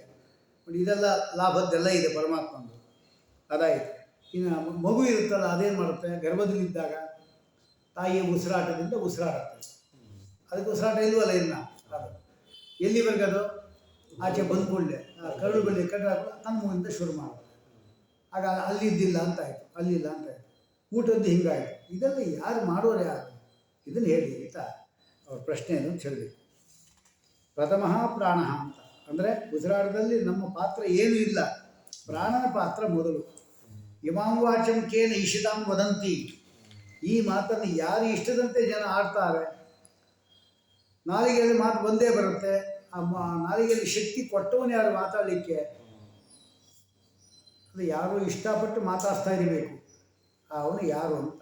ಮೂರನೇದು, ನಾವು ನಾಲಿಗೆಯಿಂದ ಮಾತಾಡ್ತಾ ಇದ್ದೇವೆ ಅಂತ ಹೇಳ್ತೇವೆ, ಸುಳ್ಳು. ನಾಲಿಗೆಯಲ್ಲಿ ಮಾತಾಡ್ತೇವೆ ನಾವು. ಪ್ರಾಣಿಗಳಿಗೂ ನಾಲಿಗೆ ಇದೆ, ಮಾತಾಡಬೇಕಲ್ಲ. ನಾಲಿಗೆಯಿಂದ ಮಾತಾಡೋದಲ್ಲ. ಅದು ಮನುಷ್ಯ ಮಾತ್ರ ಮಾತಾಡ್ತಾನೆ. ಯಾಕೆ ಈ ಅಂತರ ಯಾಕೆ ಬಂತು ಇಲ್ಲಿ? ಯಾಕೆ ಅವ್ರು ಯಾಕೆ ನಾಲಿಗೆ ಇದ್ದರೂ ಮಾತಾಡೋದಿಲ್ಲ? ನಾವು ನಾಲಿಗೆ ಇದ್ದರೂ ಮಾತಾಡ್ತಾ ಇದ್ದೀವಿ. ನಮಗೆ ಅವರಿಗೆ ಯಾಕೆ ಇದು ಅದಕ್ಕೆ ಅರ್ಥ ಅದು. ಇಮಾಂ ವಾಚಂ ಕೇನ ಈಶಿತಾಂ ವದಂತಿ. ಅದು ಯಾಕೆ ನಾಲಿಗೆ ಇದ್ದವರೆಲ್ಲ ಮಾತಾಡ್ತಾ ಇಲ್ಲ, ಪ್ರಾಣಿಗಳಿಗಿಲ್ಲ. ಯಾಕೆ ಇದು ಮನುಷ್ಯರು ಮಾತ್ರ ಯಾಕೆ ಮಾತಾಡ್ತಾರೆ? ಕೆಲವೆಲ್ಲ ಆಡಬಾರ್ದು ನಾಲಿಗೆ ಕಟ್ಕೊಂಡ್ಬಿಡ್ತಾರೆ, ಏನು ಹೇಳಿಕ್ಕೆ ಹೋಗಿ. ಅದು ಯಾಕಾಯಿತು? ಅದು ಪ್ರಶ್ನೆ ಉತ್ತರ ಇದೆ, ಅದು ಬೇಕು. ಕೆಲವರು ಏನು ಮಾಡ್ತಾರೆ, ಒಳಗಡೆ ಇದ್ರೆ ಯಾಕೋ ಬರ್ತಾ ಇರ್ತದೆ ಅಂತಂದ್ರೆ ಗುಡುಗುಡ ಆಯ್ತಾ ಬಹಿರ್ವಕ್ತು ನಶಕ್ಯತೆ ಅಂತ. ಒಳಗಡೆ ಇದೆ ಹೇಳಿ ಬರ್ತಾ ಇಲ್ಲ. ಹಾಂ, ಇಲ್ಲಿದೆ, ಇಲ್ಲೇ ಇದ್ರಿ ಬರ್ತಾ ಇಲ್ಲ ಅಂತ. ಯಾಕೆ ಬರ್ತಾ ಇಲ್ಲ ಹೇಳು? ನಿಂದೆ ಅಲ್ವಾ ಕಂಠ, ನಿಂದೆ ಅಲ್ವಾ ಮಾತು, ಬರಲಿ. ಎಲ್ಲ ನಿಂದೆ ಮನಸ್ಸು, ಇದು ಎಲ್ಲ ನಿಂದೆ. ಇದಕ್ಕೆ ಫಿಲಾಸಫಿ ಅಂತ ಹೇಳ್ತಾರೆ. ಈ ರೀತಿ ವಿಚಾರ ಮಾಡೋದು ಫಿಲಾಸಫಿ. ಹಾಗಾಗಿ ಮನಸ್ಸಿದ್ರೆ ಬಾಯಿ ಬರಬೇಕಲ್ಲ, ಬರ್ತಾ ಇಲ್ಲ. ಅದಕ್ಕೆ ಯಮಧರ್ಮ ಹೇಳ್ತಾನೆ, ಈ ಜನಕ್ಕೆ ಏನು ಬುದ್ಧಿ ಇಲ್ಲ ಇವರಿಗೆ. ಯಮಧರ್ಮ ಹೇಳೋದು ಗರುಡ ಪುರಾಣದಲ್ಲಿ, ನಾರಾಯಣ ಇತಿ ಮಂತ್ರ ಅಸ್ತಿ ವಾಗಸ್ತಿ ವಶವರ್ತಿ. ನಾಲಿಗೆ ಬಿದ್ದೋಗಿಲ್ಲ, ಏನು ಬೇಕೋ ಮಾತಾಡ್ಬೋದಂತ ಶಕ್ತಿ ಇದೆ. ತಥಾಪಿ ನರಕೆ ಗೋರೆ ಭವತೀತಿ ವದಂತೀತಿ ಅದ್ಭುತ ಮಂತ್ರ. ಅವನ ಸಮಸ್ಯೆ ಆಗೋಯ್ತದೆ ಯಮಧರ್ಮನಿಗೆ. ಇಲ್ಲಿ ಬಂದು ಆಗ್ತಾ ಇರ್ತದೆ. ನಾರಾಯಣ ಸುಲಭವಾದ ನಾಮ ಇದೆ, ನಾಲಿಗೆ ಬಾಯಿದೆ, ಯಾಕಪ್ಪ ಮಾತಾಡ್ತಾ ಇಲ್ಲ? ಅವ್ರು ಬಂದು ನರಕ ಬೀಳ್ತಾರಲ್ಲ ಅಂದರೆ ಯಾರು? ನಾವು ನಾರಾಯಣ ಅನ್ಲಿಕ್ಕೆ ಕೂಡ ಸಾಧ್ಯ ಇಲ್ಲ ಅಂತ ಆಯಿತು ಅಲ್ವಾ? ಹಾಗಾದ್ರೆ ಈ ಮಾತು ನೀವು ಮಾಡೋರು ಯಾರು ನೋಡಿ, ಎಷ್ಟು ಹಿನ್ನೆಲೆ ಇದೆ ಅದಕ್ಕೆ, ಅದು ತಗೋಬೇಕು. ಅದಾದಮೇಲೆ ಇನ್ನೊಂದು, ಅದನ್ನೇ ಇವನು ಯಮಧರ್ಮನ ಕೇಳಿದ್ದನ್ನು ಇವನು ಕೇಳ್ತಾ ಇದ್ದಾನೆ ಅಷ್ಟೇ. ಅಲ್ಲಿ ಇಬ್ಬರು ಕೂಡ ಮೃತ್ಯು ದೇವತೆಗಳೇ, ಯಮ ಶಿವ ಇಬ್ಬರು ಮೃತ್ಯು ದೇವತೆಗಳು, ಇಬ್ಬರಿಗೂ ಒಂದೇ ಪ್ರಶ್ನೆ ಬಂದಿದ್ರು ನೋಡಿ. ಇನ್ನು ಇವಂದು ಹೇಳ್ತಾ ಇದ್ದಾವಲ್ಲ, ಯಾರು ಮಾತಾಡಲಿಕ್ಕೆ ಅಂತ ಹೋಗಬೇಕು, ಧ್ರುವ ಮಾತಾಡಲಿಕ್ಕೆ ಅಂತ ಹೋಗಬೇಕು, ಮಾತಾಡಲಿಕ್ಕೆ ಬರ್ತಾ ಇಲ್ಲ. ದೇವರು ಎದುರುಗಡೆ ನಿಂತ್ಕೊಂಡ್ಬಿಟ್ಟಿದ್ದಾರೆ, ಮಾತಾಡಬೇಕು, ಸ್ತೋತ್ರ ಬರ್ತಾರೆ ಬಾಯಿ. ಆ ಶಂಕ ಮುಟ್ಟಿದ್ದ, ದೇವತೆಗಳೆಲ್ಲ ಎಚ್ಚೆತ್ಕೊಂಡು. ಅದು ಶಂಕ ಮುಟ್ಟಿಸಿದ ಮಾತಿಲ್ಲೇ ಇಲ್ಲ. ಹಾಗೆ ಯೋಂತ ಪ್ರವಿಶ್ಯ ಮಮ ವಾಚಂ ಇಮಂ ಪ್ರಸುಪ್ತ, ಮಲಕೊಂಡ್ಬಿಟ್ಟಿದೆ ಮಾತು, ಅದನ್ನು ನೀನು ಎಚ್ಚರಿಕೆ ಕೊಟ್ಟಿದ್ದೀನಿ ನೀನು ಅಲ್ವಾ? ಯೋಂತ ಪ್ರವಿಶ್ಯ ಮಮ ವಾಚಂ ಇಮಂ ಪ್ರಸುಪ್ತ ಸಂಜೀವಯತಿ ಅಖಿಲ ಶಕ್ತಿ ಧರಸ್ವಧಾಮ್ನ. ತನ್ನ ಕಾಂತಿಯಲ್ಲಿ ಎಲ್ಲ ಶಕ್ತಿಯನ್ನು ಕೊಟ್ಟಿರ್ತಕ್ಕಂಥ ನೀನು ಸುಧಾಮ್ನ. ಅನ್ಯಾಂಶ್ಚ ಹಸ್ತ ಚರಣ ಶ್ರವಣತ್ವಗಾದೀನ್ ಪ್ರಾಣಾನ್ ನಮೋ ಭಗವತೆ ಪುರುಷಾಯ ತುಭ್ಯಂ ಅಂತ ಹೇಳಿದ್ದು ಕೂಡ ಹೀಗೆ ಪುರುಷಾಯ ತುಭ್ಯಂ ಅಂತ ಹೇಳ್ತಾರೆ. ಇದೇ ಪ್ರಶ್ನೆ ಕೂಡ ನಮಗೆ ಇರತಕ್ಕಂಥದ್ದು. ಹಾಗೆಯೇ ಬಾಯಿ ಮತ್ತು ಕಣ್ಣು ಕಿವಿ ಕೂಡ ಹಾಗೆ. ಚಕ್ಷುಶ್ರೋತ್ರಂ ಕವುದೇವೋ ಯುನಕ್ತಿ. ಕಣ್ಣು ಕಾಣ್ತಾ ಇದೆ, ನೋಡ್ತಾ ಇದ್ದೇವೆ, ಕಿವಿ ಕೇಳ್ತಾ ಇದ್ದೇವೆ, ಆದರೆ ಒಡೆತನ ಮಾತ್ರ ನಮ್ದಲ್ಲ, ನಮ್ಗೆ ಆಧಿಪತ್ಯ ಇಲ್ಲ ಅಲ್ವಾ? ಹಾಗಾದ್ರೆ ಒಳ್ಳೊಳ್ಳೆಯದೇ ಕೇಳಿಸ್ಕೋಬೋದಾಗಿತ್ತು ನಾವು, ಹಾಗಿಲ್ಲ, ಅದು ಇಲ್ಲ. ಒಳ್ಳೊಳ್ಳೆದೇ ನೋಡ್ಬೋದಾಗಿತ್ತು, ಅದು ಇಲ್ಲ. ಯಾಕೆ ಅವರು ಒಳ್ಳೆಯದೇ ಕಾಣಿಸಲ್ಲ? ಯಾಕೆ ಕೇಳೋದಿಲ್ಲ? ಯಾವುದು ಗೊತ್ತೇ ಇಲ್ವಲ್ಲ? ಗೊತ್ತಿಲ್ಲ. ಅಂದರೆ ನಾವು ಕ್ಷೇತ್ರಸ್ಥರು ಕ್ಷೇತ್ರಜ್ಞರಲ್ಲ. ಕ್ಷೇತ್ರಜ್ಞ ಪರಮಾತ್ಮ. ಕ್ಷೇತ್ರ ಅಂದರೆ 24 ತತ್ವ ಇದೆ, ಶರೀರ. ಇದಕ್ಕೆ ಒಡೆತನಲ್ಲ, ಕ್ಷೇತ್ರದಲ್ಲಿ ಇದ್ದೀವಿ ಅಷ್ಟೇ. ಕ್ಷೇತ್ರಸ್ಥ, ಕ್ಷೇತ್ರಜ್ಞ ಅಲ್ಲ. ದೇಹ ಒಂದು ಕ್ಷೇತ್ರ ಅಂತ. ಹೌದು ಅಲ್ವಾ ಅಂತ. ಅದಕ್ಕೆ ಇನ್ನು ಮನಸ್ಸಿಗೆ ಕಡೆಯೇ ಬಂತು. ಮನಸ್ಸು ಯಾಕೆಂದರೆ ಮನಸ್ಸಿಗೆ ಚಿಂತನೆ ಶಕ್ತಿ, ಚಿಂತನೆ ಮಾಡೋದು, ಕೆಲವು ಜ್ಞಾಪಕ ಬರುತ್ತೆ, ಕೆಲವು ಜ್ಞಾಪಕ ಬರುವುದೇ ಇಲ್ಲ. ಇದೆಲ್ಲ ಕೊಟ್ಟವ್ರು ಯಾರು? ಉಸಿರಾಟ ಕೊಟ್ಟವ್ರು ಯಾರು? ಕಡೆಗೆ ಉಸಿರಾಟ ಕಿತ್ಕೊಂಡ್ಬಿಡ್ತಾರಲ್ಲ, ಅವ್ರು ಯಾರು? ನಾಲಿಗೆಯಲ್ಲಿ ಮಾತು ಹೊಡೆಸೋನು ಯಾರು? ಹೊರಟ ಮಾತನ್ನು ಚಿಗುರಿಸೋನು ಯಾರು? ಕಣ್ಣು ಕಿವಿ ಕಾಣಿಸ್ತೆ ಕೇಳಿಸಲ್ಲ, ಇದೆಲ್ಲ ಮಾಡಿದವ್ರು ಯಾರು? ಇದೆಲ್ಲ ನೀವು ಯಾರೋ ಒಬ್ಬ ವ್ಯಕ್ತಿ ಇರಬೇಕು, ಒಬ್ಬ ದೇವ ಇರಬೇಕು. ಆ ದೇವ ಯಾರು? ಅವನೇ ಕವುದೇವ ಅಂತೇಳಿ ಒಬ್ಬ ದೇವ ಇರಬೇಕು. ಆ ದೇವ ಯಾರು ಅಂತ ಅವನಿಗೆ ಗೊತ್ತು, ಅವನಿಗೆ ಹೆಸರಲ್ಲ. ಎಂತಹ ಗುಣವುಳ್ಳವನು ಅದು ಹೇಳಬೇಕು ಅಂದರೆ ಉಪನಿಷತ್ತು ಯಾವತ್ತೂ ಕೂಡ ಪರಮಾತ್ಮನ ಗುಣಗಳನ್ನು ಹೇಳಬೇಕು ಅಂತ ಹಾಗೆ ಅವನ ಹೆಸರು ಹೇಳ್ತಾ ವಿಷ್ಣು ಸಹಸ್ರನಾಮನ ಹೇಳುತ್ತಾರೆ. ಇವನೇನು ಹೇಳೋದು, ವಿಷ್ಣು ಸಹಸ್ರನಾಮ ಹೇಳುತ್ತಾರೆ. ಅದು ಎಲ್ಲವನ್ನೂ ಕೂಡ ದೇವ ಯುನಕ್ತಿ, ಭಗವಂತ ಒಬ್ಬನಿದ್ದಾನೆ ಅಂತ ಎಲ್ಲರಿಗೂ ಗೊತ್ತಿದೆ. ಆ ದೇವ ಯಾರು ಅಂತ ಪ್ರಶ್ನೆ ಅಲ್ಲ, ಎಂಥ ಅದಕ್ಕೆ ಕವು ಅಂದರು. ಅವನ ಹಿರಿಮೆ ಎಂಥದ್ದು, ಅವನ ಹಿರಿಮೆ ಮತ್ತು ಗರಿಮೆ ತಿಳಿಸ್ಕೊಡಿ ಅಂತ ಕೇಳಬೇಕಾಗತಕ್ಕಂಥ ಪ್ರಶ್ನೆ. ಆದ್ದರಿಂದ ಏಕೋ ದೇವ ಸರ್ವಭೂತೇಶು ಗೂಢ ಸರ್ವವ್ಯಾಪಿ. ಇಲ್ಲಲ್ಲ, ಕಾರ್ಯಗದ್ದದು ಕಾರ್ಯಗೋಪನಿಷತ್ತು ಹೇಳಿದ್ರು. ಏಕೋ ದೇವ ಸರ್ವಭೂತೇಶು ಗೂಢ ಸರ್ವವ್ಯಾಪಿ ಸರ್ವಾಂತರಾತ್ಮ ಅನ್ನೋದು ಆ ಗುಣ ಬರಬೇಕಲ್ಲಿ. ನಚಿಕೇತ ಕೇಳಿದ್ದು ಅದನ್ನೇ, ಯಮದಲ್ಲಿ ಹೇಳಿದ್ದು ಅದನ್ನೇ ಅಲ್ವಾ? ಅದನ್ನೇ ಉತ್ತರ ಕೊಡಬೇಕೀಗ. ಅಲ್ಲಿ ದೇವ ಅಂತ ಶಬ್ದಕ್ಕೆ ಏನರ್ಥ? ಕವು ದೇವ ಅಂತ ಹೇಳಿದ ಮಾತ್ರಕ್ಕೆ ಅವನ ಗುಣವನ್ನು ಹೇಳಿದಾಗ ಹೇಗಾಯಿತು ಅಂದರೆ ದೇವ ಶಬ್ದಕ್ಕೆ ಎಷ್ಟು ಅರ್ಥ ಇದೆ? ಸುಧಾದ್ರು ಕೂಡ ಬಂತಲ್ಲ, ದಿವು ದಿವು ಕ್ರೀಡಾ ವಿಜಿಗೀಷ ಕಾಂತಿ, ಒಂದು 10-12 ಅರ್ಥ ಇದೆ. ಅಷ್ಟೊತ್ತ ಇಲ್ಲಿ ಇಟ್ಕೋಬೇಕು ನಾವು. ಏನದು? ದಿವು ಕ್ರೀಡಾ ವಿಜಿಗೀಷ ವ್ಯವಹಾರ ದ್ಯುತಿ ಸ್ತುತಿ ಮೋದ ಮದ ಕಾಂತಿ ಗತಿಷು, ಇಷ್ಟ ಅರ್ಥ ಇದೆ. ಯಾವುದಕ್ಕೆ? ದೇವ ಅನ್ನಲಿಕ್ಕೆ ಇಷ್ಟ ಅರ್ಥ ಹೇಳಬೇಕು. ಹಾಗೆ ದೀವ್ಯತಿ ಇದು ದೇವ, ದಿವು ಕ್ರೀಡಾಯಾಮ, ಅವಾಗೆಲ್ಲ ಸೃಷ್ಟಿ ಮಾಡೋಕ್ಕೆ ಏನು ಲಾಭವೂ ಇಲ್ಲ. ಏನು? ವ್ಯಾಪಾರ ಅಂದರೆ ಏನು? ಕ್ರೀಡೆ ಅಷ್ಟೇ. ಅದಕ್ಕೆ ದಿವು ಕ್ರೀಡಾ. ನಮಗೆ ಅನಿಸುತ್ತೆ ಅಂದರೆ ಇಷ್ಟೆಲ್ಲ ಮಾಡ್ತಾ ಇದ್ದಾನಲ್ಲ, ಅವನಿಗೆ ಏನು ಲಾಭ ಅನಿಸುತ್ತಲ್ಲ? ಕ್ರೀಡೆ. ಆ ಉತ್ತರ ಸಿಗ್ತೀವಿ ನಮಗೆ. ಹಾಗಾದರೆ ದಿವು ವಿಜಿಗೀಷಾಯ ಅಂತ ಎರಡನೇದು, ಅಂದರೆ ಎಲ್ಲವನ್ನು ಕೂಡ ಮೀರಿ ನಿಂತವನು. ವಿಜಿಗೀಷ ಅಂತ ಗೆಲ್ಲೋನು, ಇಂಥವನು. ಆಮೇಲೆ ದಿವು ವ್ಯವಹಾರ, ಪ್ರಪಂಚದ ಎಲ್ಲ ವ್ಯವಹಾರಗಳನ್ನು ಇವನೇ ಮಾಡೋನು. ಎಲ್ಲ ಲಕ್ಷಣ ಬಂದ್ಬಿಡ್ತು ದೇವ ಅಂತ ಹೇಳಿದ್ರಿಂದ. ಹುಲ್ಲು ಕಡ್ಡಿಯೂ ಕೂಡ ಅವನ ಅನುಗ್ರಹ ಇಲ್ಲದೆ ಚಲಿಸೋದಿಲ್ಲ ಅಂತ ಅರ್ಥ ಬಂತು. ಆಮೇಲೆ ದಿವು ದ್ಯುತವು, ದ್ಯುತಿ ಅಂದರೆ ಕಾಂತಿ, ಸೂರ್ಯಾದಿಗಳ ಕಾಂತಿ ಕೊಡೋನು ಅವನೇ ಅಂತ ಆಯಿತು. ದಿವಸ್ತುತವು, ಸಮಸ್ತ ವಾಂಗ್ಮಯವು ಕೂಡ ಯಾರ ಗುಣಗಾನವೋ ದಿವಸ್ತುತವು, ಅದಾಯಿತು. ದಿವು ಮೋದೆ, ಎಲ್ಲರಿಗೂ ಆನಂದ ಕೊಡುವವನು ಕೂಡ ಪರಮಾತ್ಮನೇ, ಅಥವಾ ಅವನು ಆನಂದಮಯ ಅಭ್ಯಾಸ, ಅದೇ ಹೇಳಬೇಕು. ಅದು ಆನಂದ ಸಾಗರ. ಮತ್ತು ನಮಗೆ ಅದು ಆನಂದ ಇತ್ತು ಅಂದರೆ ಆನಂದ ಸಾಗರ ಒಂದು ಬಿಂದು ಅಷ್ಟೇ, ಅದು ಅವನು ಕೊಟ್ಟಿದ್ದು ಭಿಕ್ಷೆ, ಅದೇ ಇಟ್ಕೋಬೇಕು. ದಿವು ಮದೆ ಅಂತ ಅರ್ಥ. ಮದ ಅಂದರೆ ತೃಪ್ತಿ ಅಂತ ಅರ್ಥ, ಅಂದರೆ ಸಂತೋಷ. ಮದ ಅಂದರೆ ಸಂತೋಷ, ಅಂದರೆ ಎಲ್ಲರನ್ನೂ ಕೂಡ ಸಂತೋಷ ಇದ್ದಾಗ ಎಲ್ಲರನ್ನೂ ಕೂಡ ಸದೆ ಬಡಿತಾರೆ. ಸಂತೋಷ ಇದ್ದಾಗ ಅಂದರೆ ಎಲ್ಲರನ್ನು ನಿಗ್ರಹ ಮಾಡುವುದು ಅಂತ ಅರ್ಥ. ದಿವು ಸ್ವಪ್ನೆ, ಕನಸಿನ ಪ್ರಪಂಚಕ್ಕೆ ಕರ್ಕೊಂಡೋಗಿ ನಾನಾ ವಿಧವಾದ ಸ್ವಪ್ನಗಳನ್ನು ತೋರಿಸೋನವನೇ. ಎಲ್ಲಿ? ಈ ಅಂತರಂಗದ ರಂಗಮಂದಿರದಲ್ಲಿ ತೋರಿಸೋನವನೇ. ದಿವು ಕಾಂತವು, ಕಾಂತಿ ಅಂದರೆ ಪ್ರಕಾಶ, ಕಾಂತಿ ಅಂದರೆ ಇಚ್ಛೆ, ಎಲ್ಲವೂ ಅವನ ಇಚ್ಛೆ ಅಂತ ನಡಿಬೇಕು. ಅದಕ್ಕೇನೆ ಈಶಿತಂ ಮನಃ ಪ್ರೈತಿಗೆ ಉತ್ತರ ಬಂತೀಗ ದೇವ ಎಂಬುದು. ದಿವು ಗತವು, ಚಲನೆ, ಗತಿ ಅಂದರೆ ಜ್ಞಾನ, ಸಾಮಾನ್ಯ ಜ್ಞಾನ, ವಿಷಯ ಜ್ಞಾನ ಎಲ್ಲ ಇದೆ, ಸರ್ವಜ್ಞ ಅಂತ ಅರ್ಥ. ದಿವು ವ್ಯವಹಾರ ಅಂತಿದೆ, ಅಂದರೆ ವಿಶ್ವದ ಎಲ್ಲ ವ್ಯವಹಾರವನ್ನು ಕೂಡ ನಡೆಸುವವನು. ಹಾಗಾದರೆ ಮೊದಲು ಮನಸ್ಸು ಬಂತು, ಆಮೇಲೆ ಪ್ರಾಣ ಬಂತು, ಆಮೇಲೆ ವಾಕ್, ಆಮೇಲೆ ಕಣ್ಣು, ಆಮೇಲೆ ಕಿವಿ, ಈಗ 5 ಬಂತು. ಇದರಲ್ಲಿ ಕೂಡ ಒಂದು ಹೊಸ ವಿಶೇಷ ಇದೆ. ಮೊದಲು ಮನಸ್ಸು ಬಂತು, ಆಮೇಲೆ ಪ್ರಾಣ ಯಾಕೆ ಬಂತು? ಅದು ಕೂಡ ಅಷ್ಟೇ. ಅದು ತಾಯಿ ಗರ್ಭದ ಹೇಳಿದಲ್ಲ ಅಂತ ಹೋಗಬೇಕು.